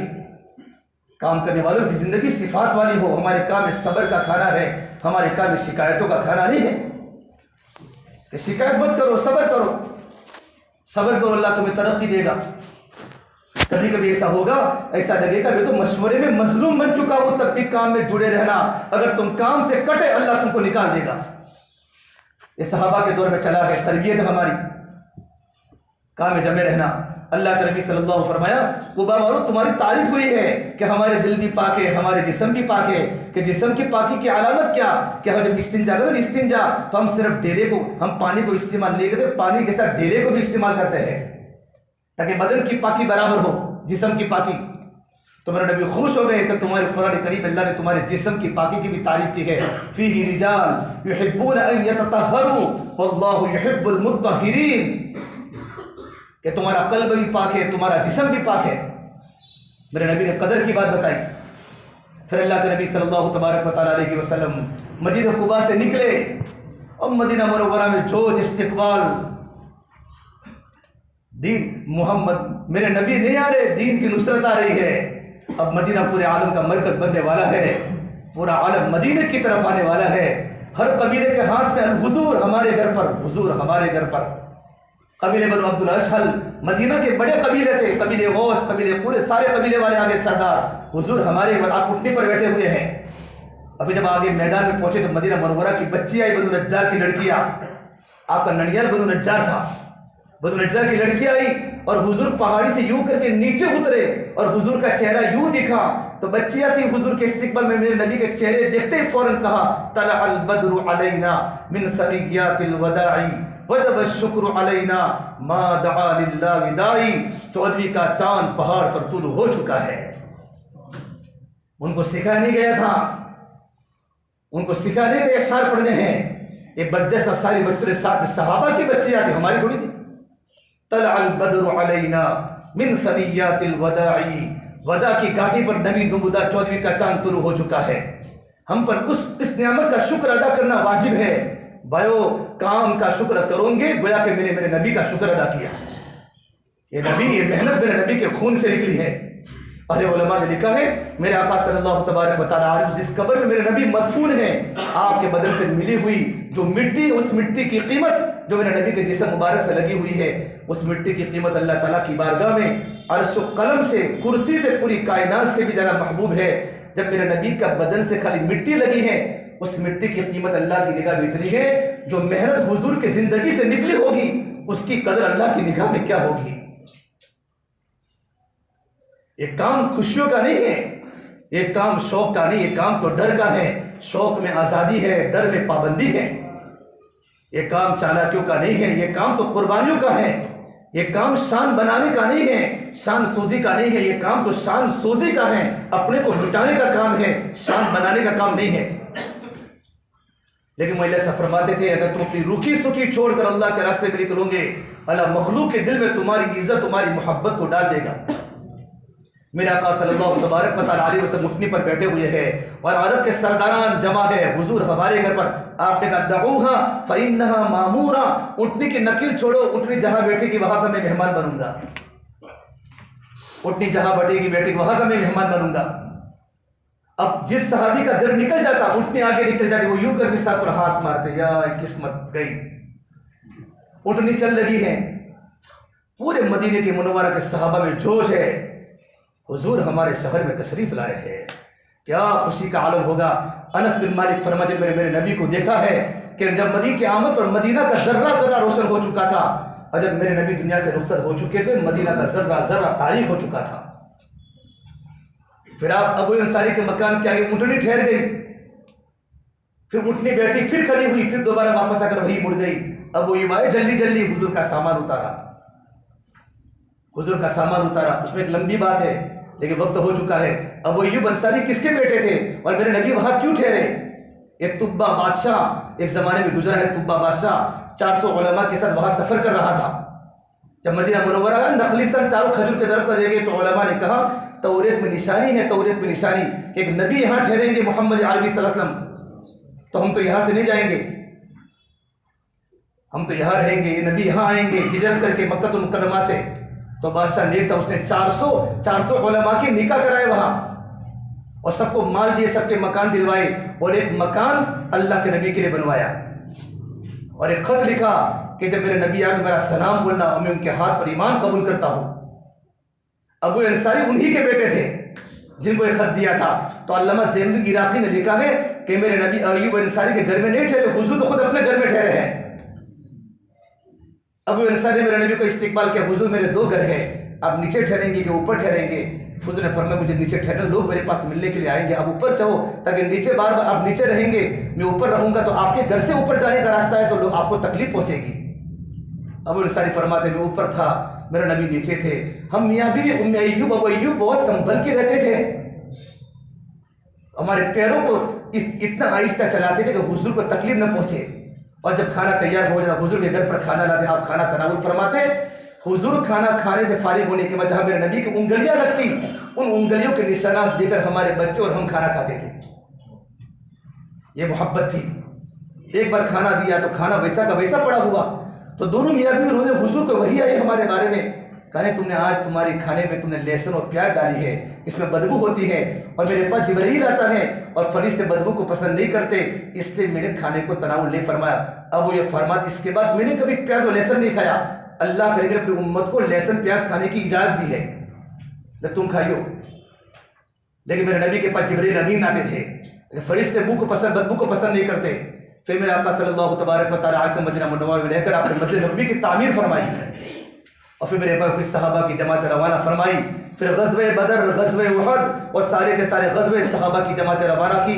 اتنی بڑی قربانی آپ نے دی ہے، اتنی بڑی قربانی آپ نے دی ہے، اور میرے آقا صلی اللہ تبارک و تعالیٰ مدینہ منورہ سے آپ کا آخری حج تھا حجۃ الوداع کے موقع پر، آپ نے 125 جماعتیں روانہ فرمائی، 150 جماعتیں آپ نے روانہ فرمائی صحابہ کی، اور خود 25 سفروں میں آپ بنفس نفی تشریف لے گئے اللہ کے راستے میں، اور 150 جماعتیں مدینہ منورہ سے آپ نے روانہ فرمائی۔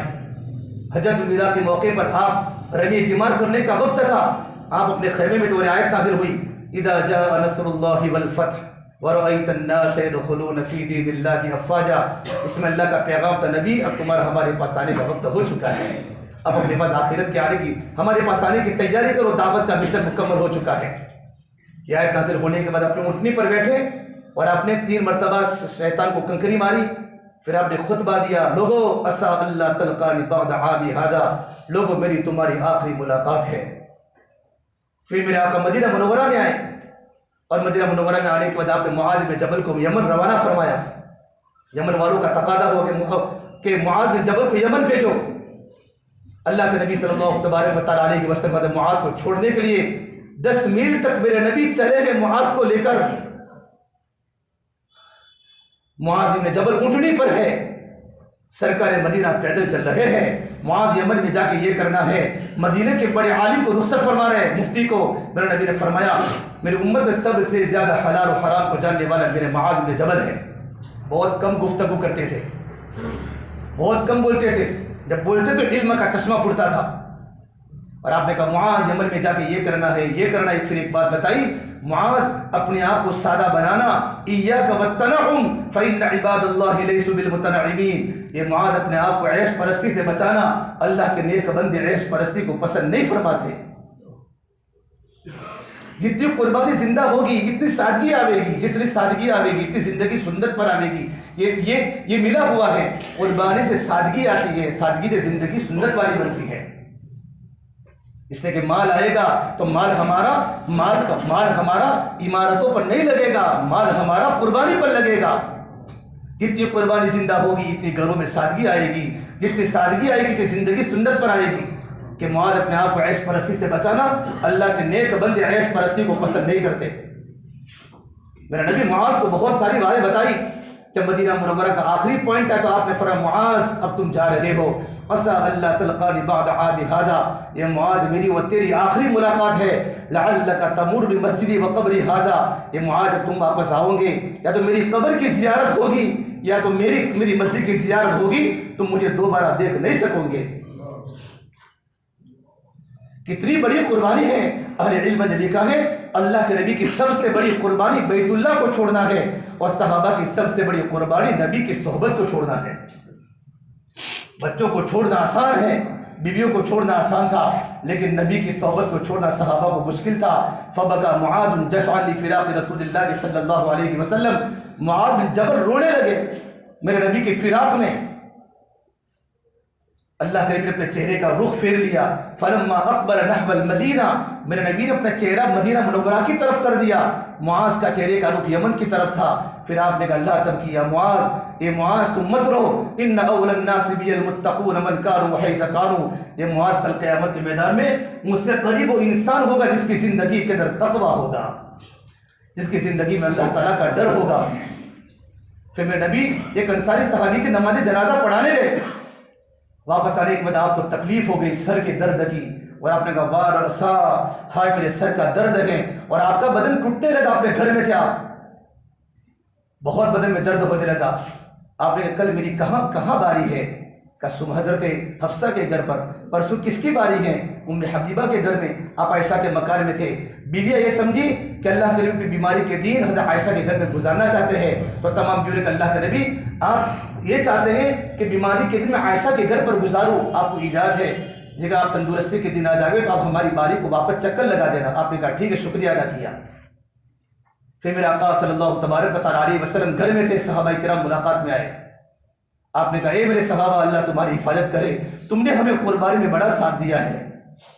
آپ نے صحابہ کی قربانی کی قدر کی، پھر آپ نے دعا دی آواکم اللہ سلکم اللہ حفیظکم اللہ، اللہ تمہیں ٹھکانہ دے، اللہ تمہاری حفاظت کرے، اللہ تم کو صحیح سالم کرے۔ ابن مسعود فرمایا اللہ کے نبی آپ کی بات سے ایسا لگتا ہے کہ دنیا سے جانے کا وقت آ چکا ہے، اگر آپ دنیا سے رخصت ہو چکے تو آپ کو غسل کون دے گا کہ اہل بیت، کہ آپ کو کفن کون دے گا کہ اہل بیت، کہ آپ کی نماز جنازہ کون پڑھائے گا کہ میری نماز جنازہ تمہاری طرح نہیں ہوگی۔ جب میں دنیا سے رخصت ہو جاؤں تو مجھے غسل دلا کر مجھے کمرے میں سلا دینا، جبرائیل میکائیل آ کر میرے پر درود پڑھیں گے، ان کے بعد آسمان کے فرشتے آ کر میرے پر درود پڑھیں گے، زمین کے فرشتے آ کر میرے پر درود پڑھیں گے، پھر میرے اہل بیت آئیں گے، ان کے بچے، ان کے مرد، ان کی عورتیں آئیں گی میرے پر درود پڑھیں گے، پھر مکہ کے مہاجرین آئیں گے، ان کے مرد، ان کی عورتیں، ان کے بچے، ان کے غلام آئیں گے، مجھ پر درود پڑھیں گے، پھر مدینہ منورہ کے انصار صحابہ آئیں گے، ان کی عورتیں آئیں گی، ان کے بچہ تو مجھ پر درود پڑھیں گے، پھر مجھے تم اللہ کے حوالے کر دینا۔ پھر میرے آقا صلی اللہ تبارک و تعالیٰ علیہ وسلم ظہر کی نماز پڑھائی اور آپ نے فرمایا لوگوں دنیا سے جانے کا وقت قریب ہے، اگر میں نے کسی کو تکلیف دی ہو، اگر میں نے کسی کو کچھ کہا ہو، میرے پاس اگر بدلہ لے لو، کل قیامت کے میدان میں تمہارے نبی کو اللہ کے سامنے بدلہ لینے کی طاقت نہیں ہوگی، میرے پاس اگر بدلہ لے لو۔ اب اعلان کرتے میں نے کسی کو میں نے تمہارے ساتھ زندگی گزاری ہے، میں تمہارے ساتھ دعوت کے تقاضوں پر چلا ہوں، آپس میں کچھ نہ کچھ ہوا ہو تو مجھے معاف کر دو یا میرے پاس اگر بدلہ لے لو۔ آپ ظہر تک کہتے رہے لیکن کوئی صحابی کھڑے نہیں ہوئے، آپ نے ظہر کی نماز پڑھائی اور ظہر کی نماز کے پڑھانے کے بعد آپ پھر دوبارہ کھڑے ہوئے، اے لوگو تمہارا نبی دنیا سے جانے کا وقت آ چکا ہے، زندگی کا بہت اکثر حصہ میں نے تمہارے ساتھ گزارا ہے۔ اے میرے صحابہ کی روتے روتے ہچکیاں لگ گئی۔ ایک صحابی کھڑے ہوئے، غریب صحابی، یا رسول میں آپ کے پاس 3 درہم مانگتا ہوں، 3 درہم، 3 روپیہ مانگتا ہوں، 3 درہم۔ آپ نے کہا مجھے پتہ نہیں ہے، آپ نے میرے پاس سے، میں نے آپ کے پاس سے کب لیے تھے تھوڑا بتا دو۔ یقیناً مانگتے ہوگے کہ اللہ میں آپ کے پاس بیٹھا ہوا تھا، ایک فقیر صحابی آئے کہ حضور میری مدد کیجئے، تو آپ کے پاس تو کچھ تھا نہیں، تو آپ نے مجھے کہا آپ کے پاس کچھ ہے، میں نے کہا میرے پاس 3 درہم ہے، تو یوں کہا تم ان کو دے دو میں تم کو دے دوں گا۔ آپ نے کہا مجھے یاد آ چکا، آپ نے فرمایا میرے پاس 1 درہم بھی نہیں ہے۔ آپ کے کزن فضل بن عباس سامنے کھڑے تھے، فضل تم میرا قرضہ چکاؤ گے؟ فضل تم میرا قرضہ چکاؤ گے؟ نبی کے دنیا سے جو رخصت ہونے کا وقت آ چکا ہے لیکن نبی کی جیب میں 1 درہم بھی موجود نہیں ہے۔ فضل بن عباس تم میرا قرضہ چکاؤ گے؟ کہ نعم یا رسول اللہ، میں ضرور آپ کا قرضہ چکاؤں گا۔ پھر آپ نمازیں پڑھاتے رہے، صحابہ کرام نماز پڑھتے رہے، جمعرات کے دن عشاء کی نماز پڑھانے کے لیے کھڑے ہوئے آپ، تو آپ بیٹھ گئے، ہمت نہیں ہوئی، پھر کھڑے ہوئے، پھر ہمت نہیں ہوئی، پھر کھڑے ہوئے، پھر بیٹھ گئے۔ آپ نے کہا صحابہ کا مجمع انتظار میں ہے، آپ نے کہا ابو بکر کو کہو کہ میرے مصلی پر کھڑے ہو کر نماز پڑھاوے۔ صحابہ سمجھے نمازیں پڑھانی ہے، عمر آگے تو عمر کو آگے کر دیا۔ حضرت عمر کی اللہ اکبر کی آواز سنی، میرے نبی نے کہا عمر کو پیچھے کرو، ابو بکر کو آگے کرو، اللہ میرے ابو بکر کی امامت کو پسند کرتا ہے۔ یہ خلافت کی طرف اشارہ تھا کہ میرے بعد ابو بکر خلیفہ بنیں گے۔ اور صدیق اکبر نے 17 نمازیں پڑھائی، 17 نمازیں میرے نبی کی موجودگی میں۔ ایک بار اللہ کے نبی صلی اللہ تبارک و تعالیٰ علیہ وسلم فضل بن عباس کے ساتھ مسجد میں آئے، ابو بکر نماز پڑھا رہے تھے، ابو بکر نے دیکھا حضور آ رہے ہیں تو یہ ہو کر کے پیچھے آنے لگے ابو بکر۔ آپ نے کہا ابو بکر آگے رہو، اشارہ کیا، اور ابو بکر کی اختتام آپ نے نماز پڑھی۔ جب آپ کا آخری دن تھا، پیر کا دن 12 ربیع الاول، اور اللہ کے نبی کی طبیعت میں حساس بشاش ہوئے، آپ کی طبیعت کے اندر اچھا ہوا، طبیعت اچھی ہو گئی آپ نے۔ اس وقت ابو بکر صدیق آپ کے بعد اللہ کے نبی، میری ایک بیوی رہتی ہے حوالی میں، مدینہ منورہ ایک جگہ ہے حوالی میں، وہاں میں جاتا ہوں، وہاں آپ نے کہا جاؤ میری طبیعت بہت اچھی ہے۔ پھر اللہ کے نبی نے اپنے بیگمات کو بلایا، آپ کا آخری دن تھا، آپ نے بیگمات کو بلایا، بیگمات کو بلا کر آپ نے نصیحتیں فرمائی، بیویوں کے سامنے آپ نے معافی مانگی، پھر بیویوں کو روانہ کیا۔ پھر آپ اپنی بیٹی فاطمہ کو بلایا، حضرت فاطمہ نے دیکھا کہ میرے نبی کے سر پر سر کا پٹی ہے، کہ ابا جان سر کا پٹی کیوں باندھی ہے؟ کہ بیٹا واہ راسا میرے سر میں بہت درد ہے۔ تو فاطمہ رونے لگی، واہ کربا ابی، واہ کربا ابی، ہائے میرے ابا کا غم۔ اس باپ بیٹے کی محبت بڑی عجیب تھی، ہائے میرے ابا کا غم، ہائے میرے ابا کا غم۔ میرے نبی نے کہا لا تبکی یا فاطمہ، میری بیٹی فاطمہ تم مت رو، لیس علی ابیک الکرب بعد الیوم، میری بیٹی فاطمہ آج میرے دکھ کا آخری دن ہے، زندگی کبھی میں نے چین اور راحت میں نہیں گزاری، میری بیٹی دنیا سے پردہ فرماتے ہوئے میری زندگی کی راحتیں ختم ہو جائیں گی، دکھ ختم ہو جائیں گے۔ پھر اپنی بیٹی کو آپ نے الوداع کیا، پھر حضرت علی کو بلایا، حضرت علی آئے اور اللہ کے نبی صلی اللہ تبارک و تعالیٰ علیہ وسلم حضرت علی کو آپ نے ان کی سر پر ان کی کمر پر ہاتھ پھیر رہے ہیں اور علی کو دعائیں دے رہے ہیں۔ علی کو چونکہ معلوم تھا علی پر بڑے حالات آنے والے ہیں آگے جا کر، اور علی شہید ہونے والے ہیں۔ پھر اس کے بعد آپ کے دونوں بیٹے حسن حسین آئے، ایک 6 سال کا ایک 7 سال کا، اب ان کو دیکھ کر پھوٹ پھوٹ کر رونے لگے۔ آپ کو معلوم تھا ایک کو زہر دیا جائے گا اور ایک کو کربلا کی سرزمین پر اس کے سر کو تن سے جدا کیا جائے گا۔ آپ کا پورا منظر اللہ کے نبی کے سامنے تھا۔ حسین حسن کو زہر دیا جائے گا، آپ روئے۔ پھر جبرائیل آئے، یا رسول اللہ، میں آپ کو مختصر بتا رہا ہوں، ملک الموت باہر آپ کا انتظار کر رہے ہیں۔ آپ نے کہا ملک الموت کو اندر بلاؤ، ملک الموت تشریف لائے۔ السلام علیکم ایھا النبی ورحمۃ اللہ وبرکاتہ، نبی آپ پر اللہ کا سلام ہو، آپ پر اللہ کی رحمتیں ہو، آپ پر اللہ کی برکات ہو۔ کہ کیوں آئے ہو؟ کہ تم میری روح کو قبض کرو گے؟ کہ نعم یا رسول اللہ، لیکن آپ کی اجازت ہوگی تو۔ حضور نے مجھے میرے اللہ نے کہا ہے میرے نبی اجازت دے تو قبضہ کرنا ورنہ واپس آنا۔ آج تک میں نے کسی کے پاس اجازت نہیں لی اللہ کے نبی، آپ ہی مبارک ہستی ہے۔ آپ نے کہا جبرائیل تمہاری کیا رائے؟ جبرائیل کی طرف آپ نے دیکھا، جبرائیل نے کہا یا رسول اللہ، اللہ تعالیٰ آپ کی ملاقات کے شوق میں ہے، آسمان کے فرشتے آپ کی ملاقات کے منتظر ہیں۔ تو آپ نے کہا جبرائیل آپ کی بات تو صحیح ہے، لیکن میرے اللہ کو جا کر کہہ دو میرے جانے کے بعد میری امت کا کیا ہوگا، میرے جانے کے بعد میری امت کا کیا ہوگا، میری امت کا کیا ہوگا۔ جب جہنم کو لائی جائے گی، جہنم کو اپنے انگاروں کے ساتھ، جہنم کے شعلوں کے ساتھ جب جہنم آئی جائے گی، جہنم نبیوں کے جو فرشتہ جہنم پر مقرر فرشتے کے ہاتھ سے جہنم بے قابو ہو جائے گی۔ جب جہنم کے انگارے دیکھیں گے نبی چلا اٹھیں گے یا ربی نفسی نفسی، یا ربی نفسی نفسی، یا اللہ میری جان میری جان۔ ہر نبی کی زبان پر اپنی فکر ہوگی اللہ میری جان بچا۔ ہر عیسیٰ کہیں گے میں اپنی ماں مریم کا بھی سوال نہیں کرتا، میری جان بچا اللہ، اللہ میری جان۔ ہر انسان کو اپنی فکر ہوگی۔ اچانک اسی ہنگامے کا آواز اٹھے گی، درد بھری شفقت بھری آواز اٹھے گی، یا رب امتی امتی، یا رب امتی امتی، اے میرے رب میری امت میری امت۔ کپ کپاتے بدن کے ساتھ، پھیلے ہوئے دامن کے ساتھ، سسکتے ہوئے چیخوں کے ساتھ، روتے ہوئے آنسو کے ساتھ آواز آئے گی، اے میرے رب میری امت۔ پورا مجمع دیکھے گا کون ہے؟ کہ اللہ کے نبی صلی اللہ تبارک و تعالیٰ علیہ وسلم اپنی امت کے بارے میں رو رہے ہیں۔ اللہ نے کہا جبرائیل میرے نبی کو جا کر کہہ دو ہم آپ کے جانے کے بعد آپ کی امت کو اکیلا نہیں چھوڑیں گے۔ جبرائیل نے پھر کہا، جبرائیل نے کہا اللہ کے نبی آپ نے ارادہ کر لیا جانے کا؟ تو ہاتھ اللہ بالرفیق الاعلیٰ، اللہ اب تو مجھے اپنے پاس بلا دے۔ جبرائیل بھی رو پڑے، اللہ کے نبی اگر آپ نے جانے کا ارادہ کر لیا ہے تو آج میرا دنیا میں آنے کا آخری دن ہے، میں اس کے بعد دنیا میں دوبارہ کبھی نہیں ہوں گا۔ اور عائشہ فرماتی ہیں اللہ نبی کا سر میرے گود میں تھا، میرے بھائی عبداللہ بن عمر آئے، عبداللہ بن ابو بکر آئے، ان کی جیب میں مسواک تھی، آپ کا بولنا بند ہو چکا تھا اخیر میں، آپ کے بولنے کی طاقتیں، آپ کی نگاہ مسواک پر ٹک گئی، مسواک کرنا ہے۔ حضرت عائشہ سمجھ گئی، اپنے بھائی سے مسواک مانگا، مسواک منہ میں چبایا اور میرے نبی کو دنیا سے پردہ فرمانے کے پہلے مسواک کرایا۔ اللہ کے نبی کے چہرے پر بشاشت آ گئی۔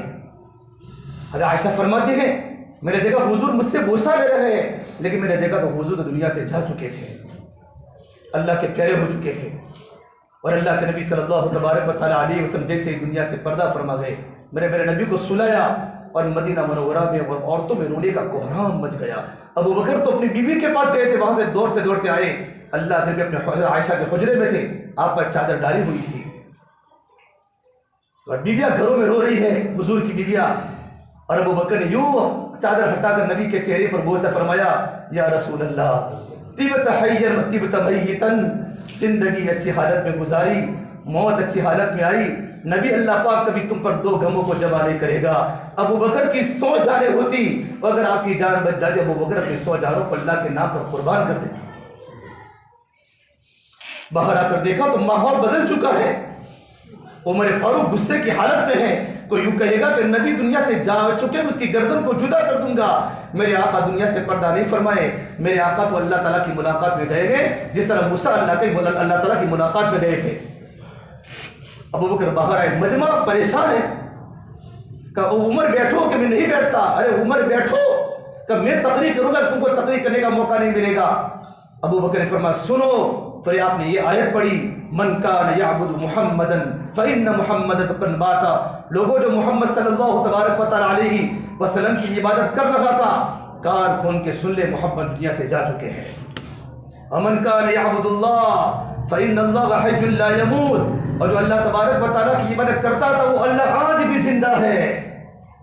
فَإِنَّكَ مَيِّتٌ وَإِنَّهُمْ مَيِّتُونَ، ہر انسان کو دنیا سے جانا ہے، نبی دنیا سے جا چکے۔ پھر آپ نے آیت پڑھی، وَمَا مُحَمَّدٌ إِلَّا رَسُولٌ قَدْ خَلَتْ مِن قَبْلِهِ الرُّسُلُ أَفَإِن مَّاتَ أَوْ قُتِلَ انقلبتم عَلَىٰ أَعْقَابِكُمْ وَمَن يَنقلب عَلَىٰ عَقِبَيْهِ فَلَن يَضُرَّ اللَّهَ شَيْئًا وَسَيَجْزِي اللَّهُ الشَّاكِرِينَ۔ حضرت عمر فرماتے ہیں، حضرت عمر کے پیر ختم ہو چکے تھے، یوں کر کے اس آیت کو سننے کے بعد زمین پر گر گئے اور یقین ہو چکا کہ نبی دنیا سے رخصت ہو چکے ہیں۔ میرے نبی کو غسل دیا گیا، غسل دینے والے حضرت علی تھے، شقران تھے، فضل بن عباس تھے، حضرت عباس تھے۔ حضرت علی حضور کے کروٹ بدل بدل کے پانی ڈال رہے تھے اور کہہ رہے تھے اللہ کے نبی اگر آپ نے مجھے رونے کی اجازت دی ہوتی تو مدینے والوں کو بتاتے رونا کیا ہوتا ہے۔ پھر آپ کو کفن پہنایا گیا، مدینہ منورہ میں اندھیرا ہے۔ حضرت عمر نے فرمایا عائشہ چراغ تو جلاؤ، اندھیرے میں صحابہ ٹکرا رہے ہیں۔ حضرت عائشہ نے فرمایا عمر میں چراغ کہاں سے لاؤں، نبی کے گھر میں چراغ موجود نہیں ہے، نبی کے گھر میں چراغ موجود نہیں ہے۔ حضرت عمر کی ہچکیاں بن گئی۔ حضرت عمر نے فرمایا پھر عائشہ بتاؤ میرے آقا زندگی کیسے گزارا کرتے تھے۔ جب کہ فرمایا عائشہ نے فرمایا عمر جب بھی گھر میں تھوڑا سا تیل آتا تھا رات کو اٹھ کے میرے نبی بھوک کی بنیاد پر تیل کو پی جاتے تھے۔ پھر آپ کو قبر میں اتارا گیا، قبر میں اتارنے والے صحابی حضرت علی بھی تھے، فضل بن عباس بھی تھے، آپ کے غلام شقران بھی تھے، آپ کے حضرت عباس بھی تھے۔ جب آپ کو قبر میں لٹایا گیا، فضل بن عباس فرماتے میرے تمنا ہوئی کہ میں اللہ کے نبی کے چہرے کی زیارت کروں اخیری یوں کر کے کفن ہٹایا تو میرے نبی کے ہونٹ مبارک ہل رہے تھے اور آپ کی زبان پر یہ جملہ تھا اللہم اغفر لی امتی، اللہم اغفر لی امتی، اے اللہ میری امت کو معاف فرما دے۔ فضل بن عباس روتے روتے قبر سے باہر آ گئے۔ مغیرہ بن شعبہ نے اپنی انگوٹھی قبر میں پھینک دی، قالین میں اپنی انگوٹھی لے لو، سامنے دکھ رہی ہے، کہا لے لو انگوٹھی۔ اندر جاتے میرے نبی کے بدن سے لپٹ گئے مغیرہ بن شعبہ، انگوٹھی بہانا تھی۔ یا رسول اللہ آپ کے جانے کے بعد ہمارا کوئی پرسان حال نہیں ہوگا، ہمیں دھکے مار مار کے نکالا جائے گا، ہماری قربانی کی ناقدری کی جائے گی۔ پورے صحابہ کرام کا مجمع رونے لگا۔ ظہر کی نماز کا وقت آیا، اذان کا وقت آیا، بلال اذان دو۔ حضرت بلال اذان دینے پر آئے ہیں، اللہ اکبر اللہ اکبر اشہد ان لا الہ الا اللہ پڑھ کے پھر بلال نیچے اتر گئے، روتے روتے آواز بند ہو گئی، پورے مدینے میں رونے کا کوہرام مچ گیا۔ اب میں اللہ کے نبی کے بعد اذان دے نہیں سکتا، پھر ابو بکر میں چلا جاتا ہوں، ملک شام میں جا رہا ہوں، اب میں مدینہ منورہ میں رہ نہیں سکتا۔ میرے نبی دنیا سے رخصت ہوئے، ایک صحابی رضی اللہ عنہ کھجور کے ٹہنی پر عبداللہ بن زید تبدی ربی، کسی نے کہا تم کھجور توڑتے ہو، حضور دنیا سے جا چکے ہیں کہ اللہ مجھے میری آنکھوں کی کوئی ضرورت نہیں ہے، ان آنکھیں حضور کو دیکھنے کے لیے تھی، اب مجھے اپنے آنکھوں کی ضرورت نہیں، اللہ تو مجھے نابینا کر دے۔ کھجور کے درخت سے نیچے اترنے کے پہلے آنکھوں سے نابینا ہو چکے تھے۔ عبداللہ بن ابی سے جب سنا حضور دنیا سے جا چکے ہیں، اٹک آیا، وہی انتقال فرمایا، اپنے کھیت میں انتقال ہو گیا۔ حضرت بلال نے اذان نہیں دی، ملک شام چلے گئے، 6 مہینہ ہوا، 1 لاکھ صحابہ کا مجمع اللہ کے راستے میں ہے۔ آپ نے اسامہ کی جماعت کو روانہ کر چکے تھے اور اسامہ کی جماعت روانہ ہو چکی ہے۔ حضرت بلال وہاں ہے ملک شام میں۔ میرے نبی نے خواب میں کہا بلال کیا جفا ہے، ہمارے پاس آنا ہی چھوڑ دیا، ہمارے پاس آنا ہی چھوڑ دیا۔ بلال کیا جفا ہے، بلال اٹھے، اٹھنی پر بیٹھے، صرف نماز کے علاوہ نیچے نہیں اترے، چل تو چل، اور مدینہ پہنچے اور بھول گئے کہ حضور ہے کہ نہیں، کہ اللہ کر میں تو آ چکا ہوں، آپ کہاں ہے، میں تو آ چکا ہوں، آپ کہاں ہے، بھول گئے حضور دنیا سے پردہ فرما چکے ہیں۔ پھر آپ کی قبر پر لپٹ لپٹ کے رونے لگے، حضور آپ کہاں ہے۔ پورے مدینے میں صحابہ کرام دیکھنے کے لیے جمع ہو گئے۔ اذان کا وقت آیا، بلال نے قسم کھائی تھی اب میں دوبارہ اذان نہیں دوں گا، تو صحابہ نے حسن حسین کو کہا تم جا کر کہو بلال کو اذان دے۔ کہا نانا جان کا چچا جان، نانا جان کے زمانے میں اذان دے دے، آپ آج اذان دو۔ فرمایا بیٹے تمہارے لیے میں اپنی جان قربان کرنے لیے تیار ہوں، میں قسم کا کفارہ دے دوں گا۔ پھر جب اذان پڑھی میرے بھائیوں اور اشہد ان محمد رسول اللہ پر پہنچے ہیں، صحابہ کے بچے اپنے ننگے سر گھروں سے نکل گئے اور پورے مدینے میں رونے کا کوہرام مچ گیا۔ میرے نبی نے، جس نبی کو قتل کرنے والے لوگ تھے، جب نبی محنت کر کے گئے، قربانی دے کر گئے، پورا صحابہ کا مجمع میرے نبی کی محبت میں رو پڑا۔ میرے نبی نے اسامہ کی جماعت روانہ فرمائی، اسامہ قریب میں تھے، آپ نے اسامہ کے سر پر فیٹا اما بنوایا، وہ جھنڈا دیا، اسامہ جاؤ۔ اور اسامہ کی جماعت بڑے بڑے حضرت عمر بھی ہیں، ابو قتادہ، ابو دجانہ، عبد الرحمن، سعد بن وقاص، سعید بن زید، بڑے بڑے ٹاپ کے پرانے صحابہ اسامہ کی امارت میں چل لگے ہیں۔ انتقال ہوا، اسامہ کی جماعت واپس آئی۔ واپس آنے کے بعد جب ان کے میرے نبی کا جنازہ پورا ہو چکا تو حضرت صحابہ نے کہا اسامہ کی جماعت کو واپس روک لو۔ ابو بکر نے کہا کیسے روک سکتا ہوں، جس جماعت کو حضور جس جماعت کو حضور بھیج چکے ہیں۔ ابو بکر کی کیا مجال کہ اسامہ کی جماعت کو روانہ کرے۔ پھر صدیق اکبر نے فرمایا یہ نہیں ہو سکتا، ازواج مطہرات کی لاشوں کو مدینے کے بھیڑیے کھا سکتے ہیں، ابو بکر کو زندہ لوگ شہید کر سکتے ہیں، یہ تو ہوگا لیکن نبی کی بھیجی ہوئی جماعت میں واپس نہیں کر سکتا۔ اینقص الدین وهو حی، دین میں کمی اور ابو بکر زندہ رہے، کبھی نہیں ہو سکتا۔ پھر میرے پاس دوستوں بزرگوں وہ جماعت روانہ ہوئی ہے، ارے اسامہ کی جماعت جہاں روانہ ہوئی، دشمنوں نے دیکھا کہ مسلمان تو بہت ہے، اور اللہ تعالیٰ نے پورے دشمنوں پر روب ڈال دیا، اور جتنے مرتدل ہوئے جو تمام کے تمام اسلام پر واپس لوٹ گئے۔ یہ اللہ کے نبی کی بھائی زندگی کا نمونہ ہے کہ میرے نبی نے کتنی قربانیاں صحابہ کرام کو دی، صحابہ کرام پر دلوائی، اور آپ کی زندگی کی کتنی قربانیاں رہی۔ تب جب میرے بھائیوں، میرے اور آپ کے پاس آج اسلام کا جھنڈا بلند ہوا اور ہمارے پاس کلمہ والا دین آیا ہے۔ اسے میرے بھائی بتاؤ، ہمارے یہاں بھی اللہ کے نبی کی محنت زندہ ہو جائے اور ہم حضور کی محنت کرنے والے بنے، اللہ کا کلمہ پاک دنیا میں زندہ ہو جائے۔ یہ فکر اللہ کے نبی نے صحابہ کرام میں منتقل فرمائی اور صحابہ کرام کی فکر ہمارے منتقل ہوئی، اور یہ کلمہ پاک دنیا میں زندہ ہو رہا ہے۔ اب 15 شعبان سے جماعت اللہ کے راستے میں نکلنے والی ہمارا جوڑ ہے، ہر مسجد کی جماعت 15 شعبان سے انشاءاللہ بنے گی۔ میرے بھائیوں بڑا مجمع طالب ہے، لوگ اللہ کے راستے میں جانے کے مشتاق ہیں۔ اب کھول کھول کے بتاؤ میرے بھائیوں، تشکیل کا موقع ہے، 5 منٹ بیٹھو، کون ارادہ کرتا ہے اور کون سی مسجد تیار ہے؟ انشاءاللہ ہم جماعت کو 15 شعبان سے روانہ کریں گے، اور میں خود تیار ہوں۔ ہمت کر کے بتاؤ سب انسان، ہمت کرے ساتھ۔ اللهم صل على سيدنا محمد وعلى آل سيدنا محمد وبارك وسلم۔ ربنا ظلمنا انفسنا وان لم تغفر لنا وترحمنا لنكونن من الخاسرین۔ یا اللہ ہمارے گناہوں کو معاف فرما، یا اللہ خطایا سے درگزر فرما، سیئات کو حسنات سے مبدل فرما، اللہ تیرا تعلق ہم سب کو نصیب فرما، تیری ذات عالی سے ہونے کا یقین زندگی میں پیدا فرما۔ یا اللہ تو ہم سے راضی ہو جا، ہمیں اپنے آپ سے راضی فرما لے۔ یا اللہ تو ہمارا بن جا، تو ہمیں اپنا بنا لے۔ یا اللہ پوری امت کی پوری مغفرت فرما، یا اللہ امت کے حالات کو درست فرما، دین کی عالی محنت کے لیے موت تک ہم سب کو قبول فرما۔ میرے مولا ہم تو اتنے گنہگار ہیں، ایک کام کے قابل بھی نہیں ہے، ایک کام کے لائق بھی نہیں ہے۔ اتنا پاکیزہ کام تو نبیوں سے کرواتا تھا، ہم جیسے گنہگاروں کو تو نے عمل کے لیے قبول کیا ہے۔ میرے مولا وہ صفات ہماری زندگی میں دے دے۔ یہ مجمع بڑا قیمتی مجمع ہے، اس مجمع نے ہمارا خوب ساتھ دیا ہے، ہماری جماعت کی خوب قدر کی ہے، ہمیں جگہ جگہ پر ملاقاتوں میں لے گئے ہے، اللہ بڑا اکرام کیا ہے۔ ایک ماں جس طرح اپنے بچوں سے محبت نہیں کرتی، یہاں کے لوگوں نے ہماری جماعت سے بڑی محبت کی ہے، بڑی محبت کی نگاہوں سے ہمیں دیکھا ہے۔ ان کو بہترین بدلہ دنیا آخرت میں عطا فرما دے، بہترین بدلہ دنیا آخرت میں عطا فرما دے۔ ایک ساتھی کو عالمی تقاضے پر چلا دے۔ ہمارے یہاں جتنے ذمہ دار علماء ہیں، ہمارے ساتھی ہیں، ان تمام کی ہمیں قدر کرنے والا بنا دے، قربانی بڑھانے والا ہمیں بنا دے۔ اللہ جماعت یہاں آتی رہے، جماعت جاتی رہے، ہجرت نصرت کے عمل کو زندہ فرما دے، ہجرت نصرت کے عمل کو زندہ فرما دے۔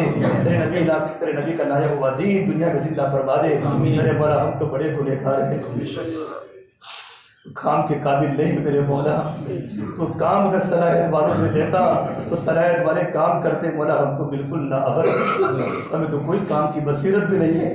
انہیں ہم جیسے نالائقوں سے نااہلوں سے تھوڑا تھوڑا جو کام دے رہا ہے، اللہ ہمیں تیرا شکر ادا کرنے کی توفیق عطا فرما. حب جاہ سے ہماری حفاظت فرما. نام و نمود و شہرت کے ناپاک جذبوں سے ہماری حفاظت فرما. جو کچھ بھی ہوگا تو نے کیا، جو کچھ بھی ہوگا تیرے ہی سے ہوگا. اللہ تیرے ہی سے ہوتا ہے، دل تو ہی پلٹتا ہے. لیکن میرے مولا آپ کسی کی محنت کو ضائع نہیں کرتے، آپ کسی کی محنت کو ضائع نہیں کرتے. دین کی محنت کے پیچھے خوب دوڑنے والا بنا دے، خوب کرنے والا بنا دے. جان مان لگانا ہمارے لیے آسان فرما دے. یا اللہ اس پورے مجمع کو تیری بارگاہ میں قبول فرما دے. یا اللہ ہر ایک کو تیرے راستے میں نکلنے کا ارادہ ہے. کچھ پریشانیاں ہیں، کچھ رکاوٹیں تو ہی جانتا ہے. اللہ عافیت کے ساتھ ہر ایک کو ملائکوں کی رکاوٹوں کو دور فرما دے. ہر ایک کو دل صاف کر کے کام میں جڑنے والا بنا دے. چھوٹوں کو بڑوں کی قدر کرنے والا بنا دے. قرآنوں کو نظروں کی نظروں میں شفقت کرنے والا بنا دے. کام بڑا ہے، ہم تو چھوٹے ہیں میرے مولا. بس کام کرتے کرتے ہماری موت آ جائے، کام کرتے کرتے ہم تیرے پاس آ جائے. اللہ اخلاص دے دے میرے مولا، اخلاص دے دے میرے مولا. مخلصین کی جماعت میں ہمیں شامل فرما دے. ہم تو ریاکار میرے مولا، ہماری حفاظت فرما دے. قدم قدم پر رہبری فرما. نفس کے شیطان کے حوالے مت فرما. اس پورے مجمع کو تیری بارگاہ میں قبول فرما. اللہ ہمارا کل سفر ہے تو آسان فرما، آسان فرما. مولا کوئی محنت ہم سے نہیں ہوئی میرے مولا. تو نے جو کچھ بھی کام کروایا تو نے ہی کروایا ہے، لیکن بہت بڑی محنت باقی ہے، ہم سے نہ ہو سکی. میرے مولا ہمیں اے مولا ہماری اس غلطی کو معاف فرما، ہمارے اس گناہ کو معاف فرما. ہم تیرے سامنے اقرار مجرم ہیں میرے مولا.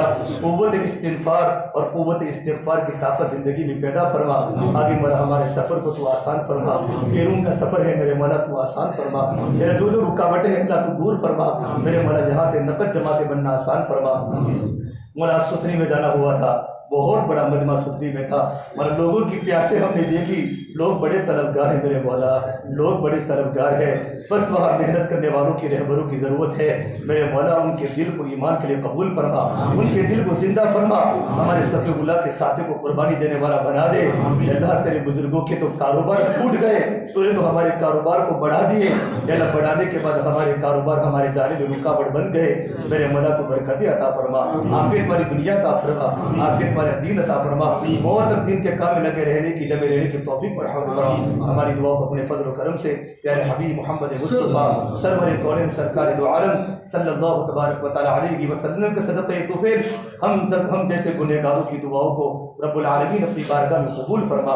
ربنا تقبل منا انک انت السمیع العلیم. وصلی اللہ تعالی علی خیر خلقہ محمد وعلی آلہ وصحبہ اجمعین برحمتک یا ارحم الراحمین.